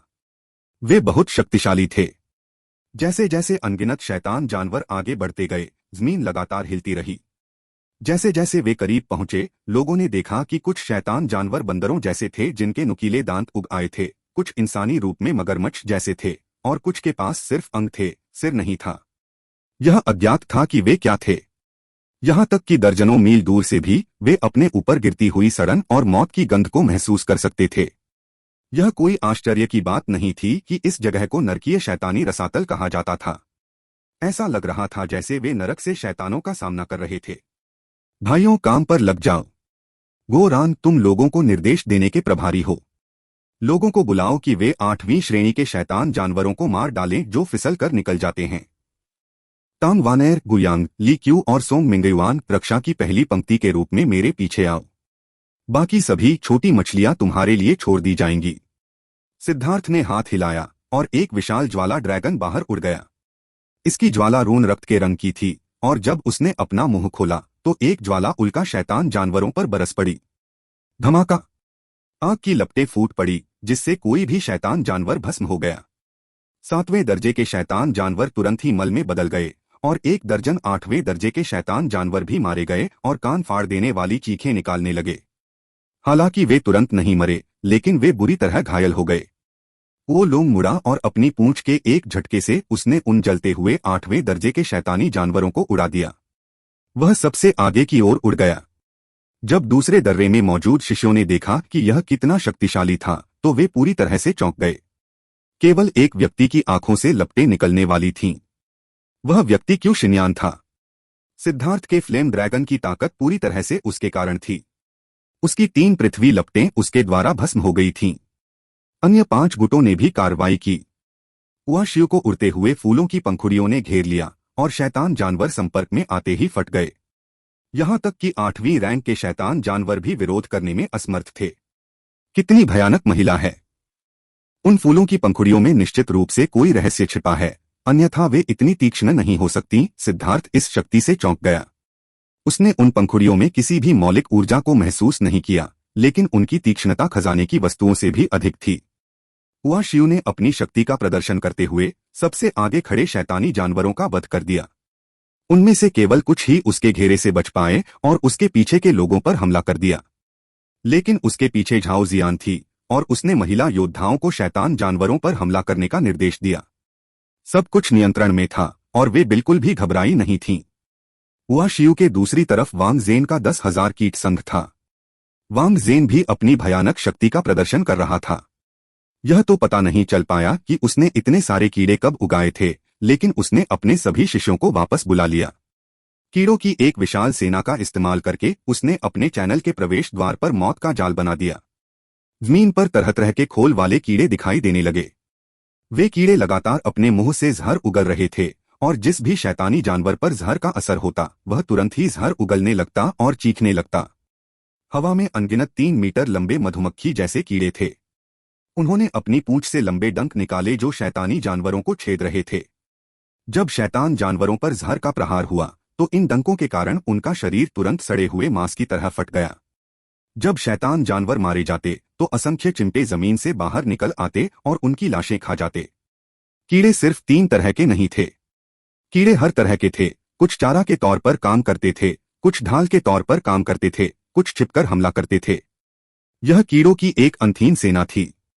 कीट सेना ने दर्रे के प्रवेश द्वार को अवरुद्ध कर दिया था और 10,000 कीट संघ के शिष्यों को मूल रूप से कुछ भी करने की जरूरत नहीं थी, इसलिए वे बस देखते रहे। दूसरी तरफ दिव्य जानवर हवेली, हेगेमॉन हॉल और फ्लेम गेट ने भी हमला किया था। जिस चीज ने सिद्धार्थ को चौंका दिया वह यह थी कि क्यू शिन्यान के पास एक नई वस्तु थी। उसने एक बहुत बड़ा फ्लेम एप बुलाया था और उसकी लपटों से होने वाले उतार चढ़ाव बहुत शक्तिशाली थे। यह वास्तव में स्कारलेट ब्लड फ्लेम से कमजोर नहीं था। वास्तव में इसकी रैंकिंग उससे थोड़ी आगे भी हो सकती है। क्यू शिन्यान अपने फ्लेम एप के सिर पर खड़ा था, जो लगातार शैतान जानवरों पर हमला कर रहा था। लेकिन वह केवल दूर स्थित सिद्धार्थ को ही देख रहा था। उसकी आंखें विद्वेष से भरी हुई थीं। सिद्धार्थ ने उसे ठंडे अंदाज में देखा। उसके चेहरे पर हल्की सी व्यंग्यात्मकता उभरी। क्या यह बेवकूफ उसे और खाना भेजने वाला था? सिद्धार्थ की तरफ वो लॉन्ग सबसे आगे था, जो अपने आसपास के सभी शैतानी जानवरों को जलाकर राख कर रहा था। 3 पृथ्वी लपटों और लुओबो की गोली की लौ को भस्म करने के बाद यह पूरी तरह से बदल चुका था। वर्तमान ज्वाला ड्रैगन अपनी शक्ति पर नियंत्रण के उस स्तर पर पहुंच गया था जिसने सिद्धार्थ को भी चौंका दिया था। इसका नियंत्रण एक कीमियागर के बराबर था, जो गोली शोधन के दौरान अपनी ज्वाला को नियंत्रित करता था। शक्ति के प्रत्येक बिट का उपयोग बिना किसी बर्बादी के पूरी तरह से किया गया था। क्या यह लुओबो की गोली की लौ को निगलने का नतीजा है? इसने उसकी लौ नियंत्रण अनुभव को भी अवशोषित कर लिया। वो लांग कितना अजेय था यह देखकर सिद्धार्थ को सुखद आश्चर्य हुआ। वो लांग की शक्ति उसकी उम्मीदों से कहीं ज्यादा थी। वो लोंग के पीछे तांग वानेर, गुयांग, सोंग मिंगयुआन और ली क्यू थे। उन्होंने एक लंबी रक्षात्मक रेखा बनाई थी। तांग वानेर की पवन ब्लेड के साथ साथ सोंग मिंगयुआन और ली क्यू के मिट्टी के भाले दोनों ही बड़े क्षेत्र के हमले थे। वो लोंग से आगे निकलने वाले अधिकांश शैतान जानवर उनके द्वारा मारे गए। जहां तक गुयांग का सवाल है, उसके पास बड़े क्षेत्र में हमला करने के लिए कोई साधन नहीं था। उसने 8वीं रैंक के शैतानी जानवरों पर ध्यान केंद्रित किया जो उसके पीछे के गठन में घुसने नहीं दे रहे थे। बाधाओं की इन परतों के माध्यम से ड्रैगन ब्लड लीजन तक पहुंचने वाले शैतान जानवरों की संख्या अधिक नहीं थी। इसके अलावा वे सभी 7वें रैंक के थे। एक टीम में 9 लोगों के साथ उनके गठन ने तेज ब्लेड का निर्माण किया जो उन्हें काट रहे थे। हवा से देखने पर यह चैनल शैतान जानवरों के लिए मौत की भूमि थी। ये संरचनाएं मांस की चक्की की तरह थीं। जैसे ही वे आगे बढ़े, शैतान जानवर टुकड़े टुकड़े हो गए। हवा में काला खून और मांस उड़ रहा था। यह दुखद और खूनी था, लेकिन इन शैतान जानवरों को मौत का कोई डर नहीं था। वे अपने साथियों को मरते हुए देखने के बावजूद भी पागलों की तरह आगे बढ़ते रहे। पूरे ड्रैगन ब्लड लीजन में सिद्धार्थ सबसे इत्मीनान से था। वह जमीन पर बैठा हुआ एक शैतान जानवर के सिर का अध्ययन कर रहा था जिसे अभी अभी काटा गया था। उस शैतान जानवर के दांत किसी खजाने की वस्तु की तरह तीखे थे। दांतों में काली रेखाएं थीं जो मौत की आभा बिखेर रही थीं। यह एक विशेष आभा थी और एक बार काटने पर यह आपके शरीर पर आक्रमण कर देती थी। यहां तक कि स्वर्गीय दाव ऊर्जा को भी इसे मिटाने में परेशानी होती थी, इसलिए शैतान जानवर द्वारा घायल होना एक बहुत ही परेशानी वाली बात थी। सिद्धार्थ ने उसके आधे फुट लंबे दांतों में से एक को तोड़ दिया और ध्यान से उसकी आभा की जांच की। किसी अज्ञात कारण से उसे उसकी भयावह आभा के भीतर एक और बहुत ही परिचित आभा महसूस हुई। अचानक एक 8वीं रैंक का शैतान जानवर गुयान की नाकाबंदी को तोड़ता हुआ आगे निकल गया। गोरान अपने सुनहरे क्रॉसबो से उसे मारने ही वाला था कि सिद्धार्थ ने अपना दांत बाहर फेंका। यह सीधे शैतान जानवर के सिर में जा लगा। इसमें केवल एक बेतहाशा इच्छा शक्ति है और इसमें कोई आध्यात्मिक उतार चढ़ाव नहीं है। दूसरे शब्दों में, इसमें कोई बुद्धि नहीं है। इसमें केवल इच्छाएं हैं, लेकिन मृत्यु का कोई डर नहीं है। कितनी अजीब बात है। जैसे ही 8वीं श्रेणी का शैतान जानवर मरा, सिद्धार्थ ने अपनी आध्यात्मिक शक्ति से उसे पकड़ लिया ताकि देख सके कि मरने पर उसे कैसा महसूस होगा। यह एक बहुत ही अजीब जीवन रूप था। यह तो पता ही था कि किसी भी प्राणी को खतरे और मौत के प्रति जन्मजात भय महसूस होता है, लेकिन इन शैतान जानवरों में ऐसा नहीं था।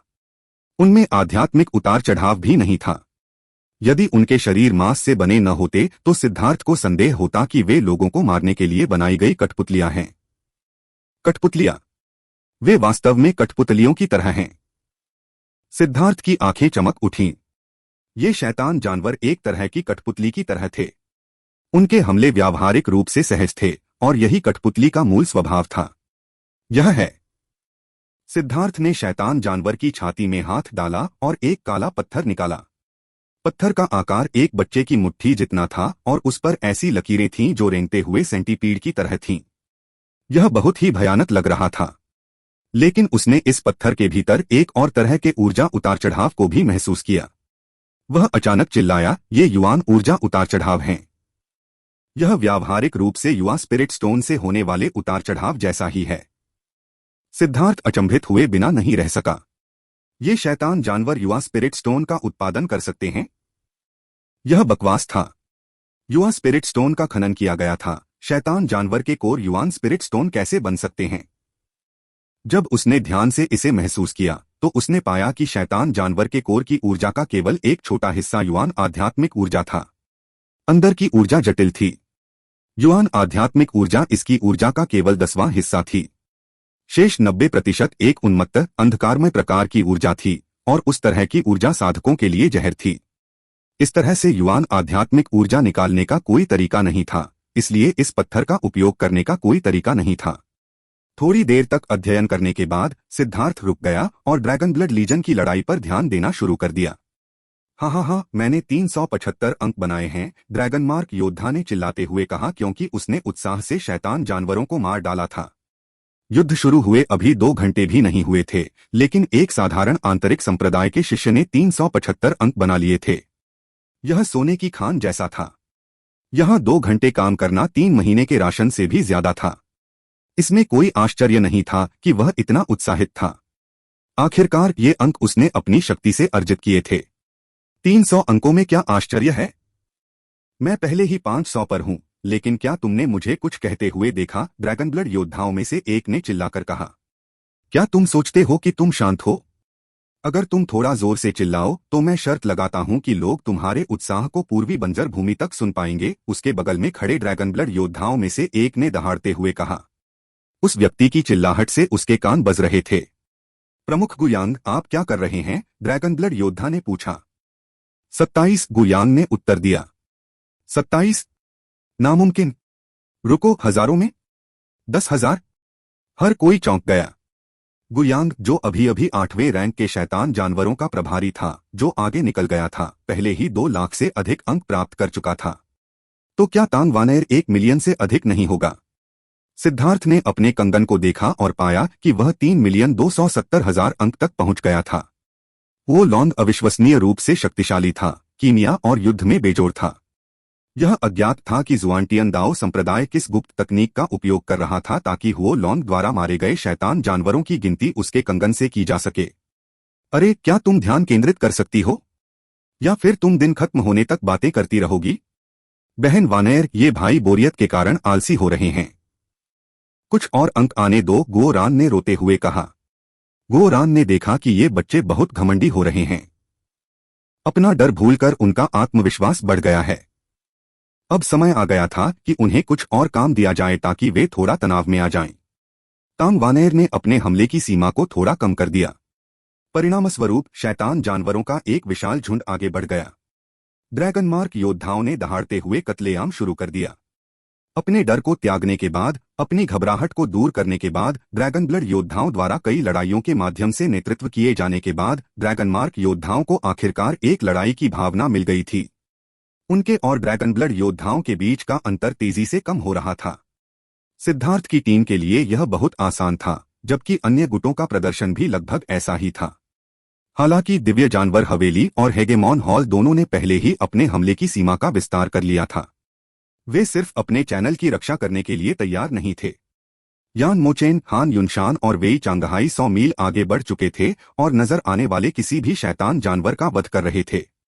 बकवास, कितना घिनौना। वे हमारे पॉइंट्स के लिए लड़ रहे हैं, गोरान ने गुस्से में कहा। वे तीनों ड्रैगन ब्लड लीजन के शैतान जानवरों के हिस्से में हस्तक्षेप करते हुए आगे बढ़ गए थे। नतीजतन उनके चैनल तक पहुंचने वाले शैतान जानवरों की संख्या में बहुत कमी आई थी। वे तीनों अपने पॉइंट्स छीनने का मौका ले रहे थे।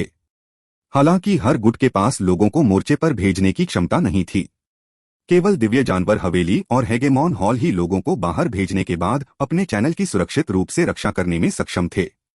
सच तो यह है कि हुआ शियू के पक्ष में भी झाओ जियान को बाहर भेजने की शक्ति थी, लेकिन हुआ शियू ने ऐसा नहीं किया।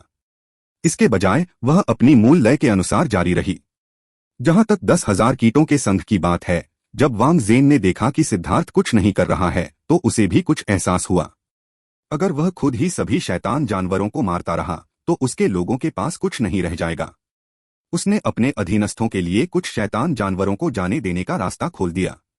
बॉस, क्या आप भी बाहर जाना चाहते हैं? गो रैन चिढ़ गया कि वे तीनों इस तरह से उनके अंक छीन लेंगे। क्या तुम्हें लगता है कि मैं भी उनके जितना ही मूर्ख हूं? अगर सुमो को भी इतनी बुरी हालत में पीटा गया होता, तो क्या तुम्हें लगता है कि यह मिशन इतना आसान होता? एक मूर्ख भी यह बता सकता है कि अब समय आ गया है कि हम खुद को ढाल लें। जल्द ही हमारे पक्ष में और भी शक्तिशाली शैतान जानवर छोड़े जाएंगे। अगर वे मूर्ख बनना चाहते हैं, तो उन्हें बनने दो। देखते हैं कि वे कब तक इतने मूर्ख बने रह पाते हैं, सिद्धार्थ ने कहा। जैसा कि अपेक्षित था, कुछ ही समय बाद लोगों को लगा कि कुछ गड़बड़ है। शैतान जानवरों की संख्या अभी भी वही थी, लेकिन 8वें दर्जे के शैतान जानवरों का अनुपात बढ़ रहा था। शुरुआत में 2000 से ज्यादा शैतान जानवरों में सिर्फ एक 8वीं रैंक का शैतान जानवर दिखाई देता था, लेकिन अब हर 1000 शैतान जानवरों में एक था। उनका अनुपात दोगुना हो गया था। जैसे ही ऐसा हुआ, दिव्य जानवर हवेली और हेगेमॉन हॉल के पक्ष अस्थिर हो गए। कई 8वें रैंक के शैतान जानवर हुगुइशान की नाकाबंदी को पार कर गए और उसके पीछे उसके गुट तक पहुंच गए, जिससे बहुत अराजकता फैल गई। हालांकि उन शैतान जानवरों को अंततः वश में कर लिया गया था, लेकिन उनके हमलों में दर्जनों शिष्य मारे गए थे। हुगुइशान और फैन सॉन्ग ने तुरंत उन तीनों को वापस बुला लिया। घबराहट में उनकी टुकड़ियां अस्थिर हो गईं और उनके 100 से ज्यादा लोग मारे गए, जिससे उनके चेहरे गुस्से से हरे हो गए। यह एक ऐसा मामला था जिसमें मुर्गी चुराने की कोशिश की गई और उसे लुभाने के लिए इस्तेमाल किया गया चावल भी खो दिया गया। कुछ और अंक पाने के लिए उनके बहुत से लोगों की जान चली गई। यह पूरी तरह से इसके लायक नहीं था। इसके विपरीत अन्य गुटों की नाकाबंदी अभी भी पूरी तरह से स्थिर थी। हालांकि 8वें दर्जे के शैतान जानवरों की संख्या बढ़ रही थी, लेकिन उनकी संरचना अव्यवस्थित नहीं हुई और कोई हताहत नहीं हुआ। इस बीच हु गुइशान और फैन सॉन को लगा कि उनके चेहरे पर थप्पड़ मारा गया है। 8वीं रैंक के शैतान जानवर अधिक से अधिक दिखाई देने लगे। ड्रैगन ब्लड लीजन की संरचना एक बार फिर बदल गई। ड्रैगन मार्क योद्धा पीछे हट गए जबकि ड्रैगन ब्लड योद्धा आगे बढ़ गए। अधिक से अधिक शैतान जानवर आगे बढ़ रहे थे और ड्रैगन ब्लड योद्धा 8वीं रैंक के शैतान जानवरों को मारने में शामिल होने लगे। वे कभी कभी ड्रैगन मार्क योद्धाओं को अपनी शक्ति का अनुभव कराने के लिए 8वीं रैंक के शैतान जानवर को भी जाने देते थे, लेकिन वे हमेशा किसी को जाने देने से पहले चेतावनी देते थे ताकि वे तैयार रहें। जब ड्रैगन मार्क योद्धाओं को इसकी आदत हो गई और वे अब 8वें रैंक के शैतान जानवरों से नहीं डरते थे, तभी उन्होंने वास्तव में 8वें रैंक के शैतान जानवरों को आगे बढ़ने दिया। अब ड्रैगन मार्क योद्धा भी 8वें रैंक के शैतान जानवरों के खिलाफ लड़ाई में शामिल हो गए थे। अगले 2 घंटों के बाद 8वीं श्रेणी के शैतान जानवरों की संख्या एक बार फिर बढ़ गई। अब हर 500 शैतान जानवरों के बीच एक शैतान दिखाई देता था। अब सभी गुटों को यह सब बोझिल लगने लगा था। हताहतों की संख्या बढ़ने लगी थी और अब उनके लिए पहले जैसा आसान काम नहीं रहा। आखिरकार उन्हें समझ में आ गया कि यह एक असली युद्ध क्षेत्र था, कोई परीक्षण नहीं। हालांकि सिद्धार्थ ने फिर भी कुछ नहीं किया। वह ड्रैगन ब्लड लीजन को देखते हुए हवा में खड़ा रहा। उसके लिए युद्ध अभी अभी शुरू हुआ था। अब ड्रैगन ब्लड लीजन को शांत करने का सही समय था। अचानक दूर से एक भयंकर गर्जना की आवाज गूंजी और एक भयानक दबाव छा गया, जिससे सभी के चेहरे के भाव बदल गए। वह 30 मीटर लंबा शैतानी जानवर था जिसका सिर बैल जैसा और शरीर कृंतक जैसा था। वह महीन नसों से ढका हुआ था और उसकी पीठ से एक लंबी पूंछ निकल रही थी। उसकी गर्जना से आकाश हिल गया और एक भयानक दबाव उन पर टूट पड़ा, जिससे सभी के रोंगटे खड़े हो गए। 9वीं रैंक का शैतान जानवर, यह निश्चित रूप से 9वीं रैंक का शैतान जानवर है। क्या उन्होंने नहीं कहा था कि 9वीं रैंक का कोई शैतान जानवर दिखाई नहीं देगा? सभी लोग डर से पीले पड़ गए। यह एक राजा के बराबर का अस्तित्व था। जैसे ही 9वीं रैंक का शैतान जानवर आगे बढ़ा, उसने अपने रास्ते में आने वाले सभी 7वें और 8वें रैंक के शैतान जानवरों को गिरा दिया। उसके आगे बढ़ने पर जमीन कांप उठी। सिद्धार्थ की अभिव्यक्ति गंभीर थी। वह ड्रैगन ब्लड लीजन के सामने की ओर उड़ गया। उसी समय हुआ शियू, वांग जेन, हु गुइशान, फैन सॉन्ग और क्यू शिन्यान भी अपने गुटों के सामने दिखाई दिए। उनके गार्ड बढ़ गए। वहां केवल एक 9वीं रैंक का शैतान जानवर था, लेकिन वहां 6 चैनल थे, इसलिए उनके पास आने की संभावना 6 में से 1 थी। यह भाग्य पर निर्भर होगा। हर चैनल बराबर बड़ा था और प्रवेश द्वार पर चौड़ा होने से पहले पतला था। 9वीं रैंक का शैतान जानवर एक बार में उनमें से केवल एक में ही जा सकता था। सभी घबरा गए। वह 9वीं श्रेणी का शैतान जानवर था। अगर वह किसी भी गुट पर हमला करता तो निश्चित रूप से बहुत ज्यादा नुकसान होता। वह तेजी से आगे बढ़ा, लगभग एक पल में सैकड़ों मील पार कर गया। जैसे ही वह आगे बढ़ा, तांग वानैर और अन्य लोगों के चेहरे के भाव बदल गए। वह 9वीं रैंक का शैतान जानवर सीधे ड्रैगन ब्लड लीजन के चैनल पर हमला कर रहा था। एक बार जब उन्हें पता चल गया कि यह किस दिशा में जा रहा है, तो दूसरे गुटों ने राहत की सांस ली। दिव्य जानवर हवेली, हेगेमॉन हॉल और फ्लेम गेट के लोगों के चेहरे पर मुस्कान थी। वे अपने दुर्भाग्य पर खुशी मना रहे थे। सिद्धार्थ, मुझे इसे संभालने दो। तांग वानैर की आभा बढ़ने लगी क्योंकि हवा के ब्लेड उसके चारों ओर घूमने लगे। तुम्हारी ताकत के कारण इसे संभालना कोई समस्या नहीं होनी चाहिए, लेकिन तुम्हें कुछ समय चाहिए होगा। मुझे यह करने दो। मनोबल बढ़ाने के लिए यह अच्छा रहेगा, सिद्धार्थ ने कहा। क्या आपको मदद की जरूरत है?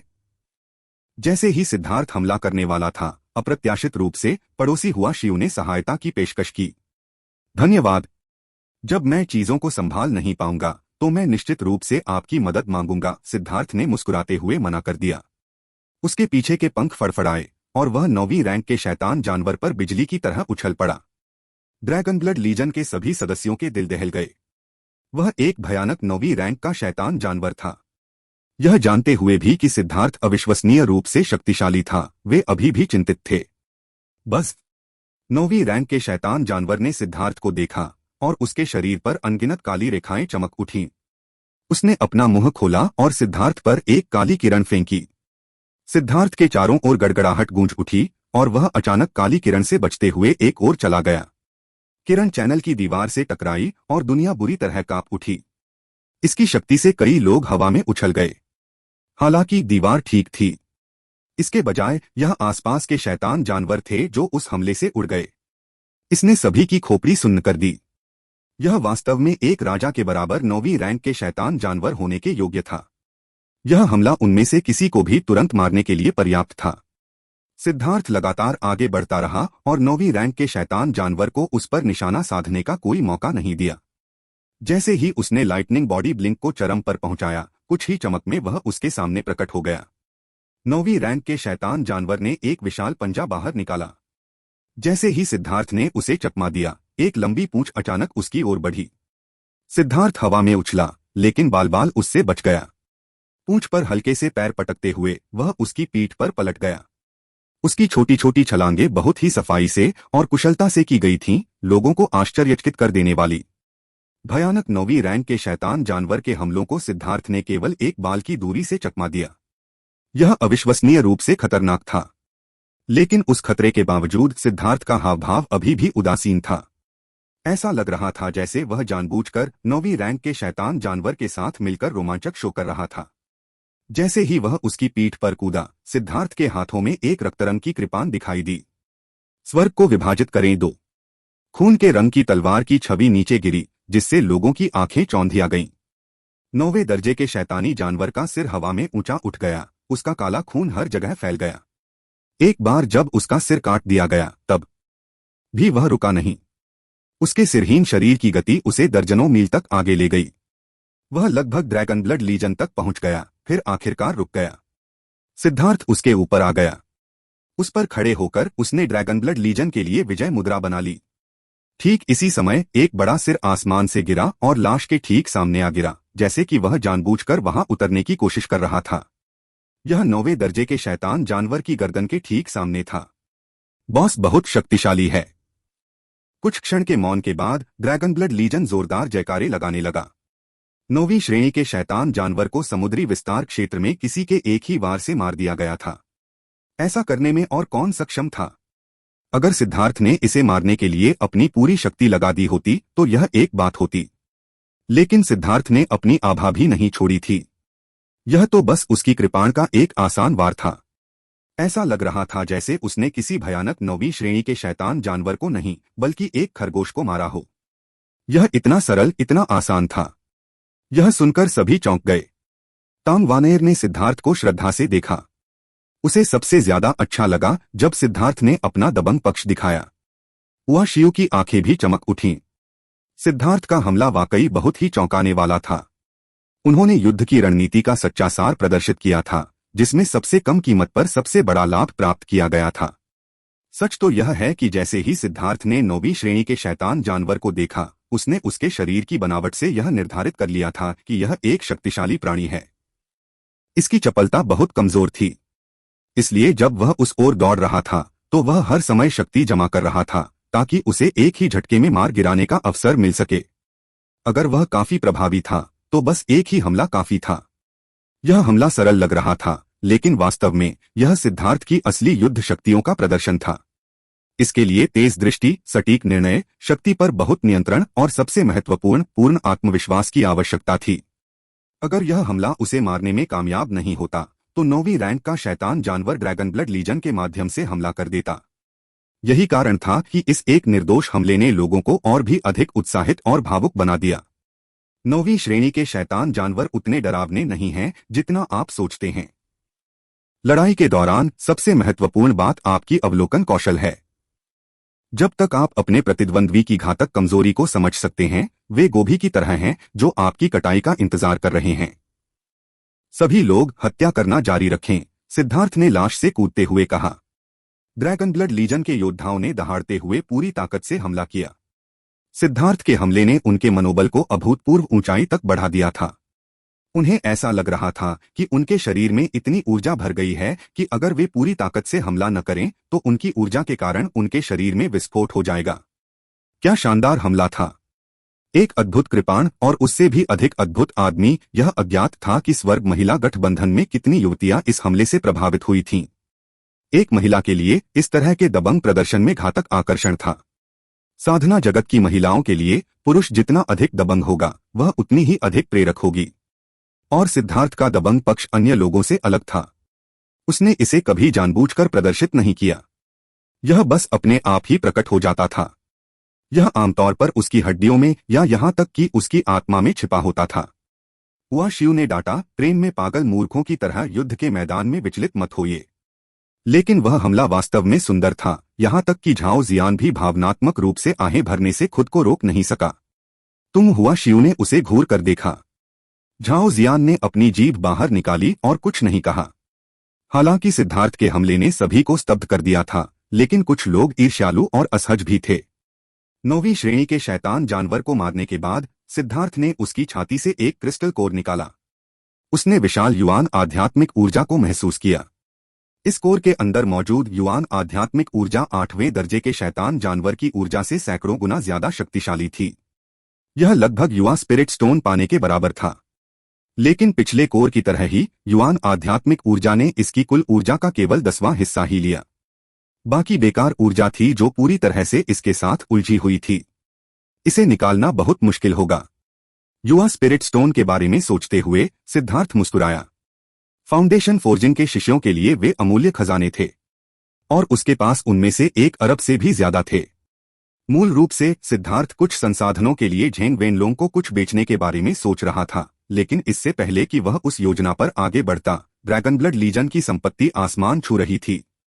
युवा स्पिरिट स्टोन का इस्तेमाल खुद के लिए करना सबसे अच्छा था। जैसे जैसे समय बीतता गया, शैतान जानवरों की संख्या बढ़ती गई और अब उनमें से 10वां हिस्सा 8वें स्थान पर था। अनुपात बढ़ता ही जा रहा था और सभी गुटों को यह बोझ लगने लगा था। कुछ गुटों में पहले से ही हताहत होने लगे थे। गुटों के कुलीनों द्वारा शैतानी जानवरों को मारने की पूरी कोशिश करने के बावजूद उनकी संख्या बहुत ज्यादा थी। सभी को बचाने का कोई तरीका नहीं था और तुलनात्मक रूप से कमजोर शिष्यों में से कुछ की मृत्यु हो गई। फ्लेम गेट में सबसे ज्यादा लोग मारे गए। लड़ाई शुरू होने से लेकर अब तक उनके 700 से ज्यादा शिष्य मारे जा चुके थे। एक कारण यह था कि उनके पास केवल एक रैंक 5 सेलेस्टियल था, और दूसरा कारण यह था कि उनके नेता क्यू जिन्यान में कोई नेतृत्व क्षमता नहीं थी। उनकी संरचनाएं कठोर और दृढ़ थीं। स्वर्ग महिला गठबंधन में भी हताहत हुए थे, हालांकि वे बहुत ज्यादा नहीं थे। हुआ शिव की फूलों की पंखुड़ियों ने एक बहुत बड़ा क्षेत्र कवर किया और अपने दम पर उसने शैतान जानवरों के आधे से ज्यादा हमलों को रोक दिया। लेकिन एक व्यक्ति की ताकत यह नहीं दर्शाती थी कि उनकी सामूहिक ताकत बहुत बड़ी थी। अभी भी ऐसे क्षेत्र थे जिनकी वह देखभाल नहीं कर सकती थी। केवल ड्रैगन ब्लड लीजन और 10,000 इंसेक्ट गिल्ड ही थे जिनकी मृत्यु शून्य थी। लेकिन हालांकि 10,000 इंसेक्ट गिल्ड में कोई भी इंसान नहीं मरा था, लेकिन वांग जेन की कीट सेना में हताहतों की संख्या सामने आई थी। उसे भी यह मुश्किल लगने लगा था। सिद्धार्थ लगातार ड्रैगन ब्लड लीजन पर ध्यान दे रहा था और सब कुछ अभी भी नियंत्रण में था। गोरान उन्हें हवा से निर्देशित कर रहा था, इसलिए अभी तक कोई खतरा नहीं था। हालांकि अब उन पर दबाव बहुत ज्यादा था, लेकिन साथ ही सिद्धार्थ जो चाहता था वह दबाव था। नए ड्रैगन मार्क योद्धाओं को अभी भी अपने तीखेपन को शांत करने के लिए इस तरह की जिंदगी और मौत की लड़ाई का अनुभव करने की जरूरत थी। हमत शैतान जानवरों की संख्या घट रही है। क्या यह अंत है? सिद्धार्थ ने देखा कि शैतान जानवरों की संख्या वास्तव में घटने लगी थी। अचानक जमीन कांप उठी और बड़ी बड़ी आकृतियां ऊपर की ओर दौड़ पड़ी। यह देखकर सिद्धार्थ के चेहरे के भाव भी बदल गए।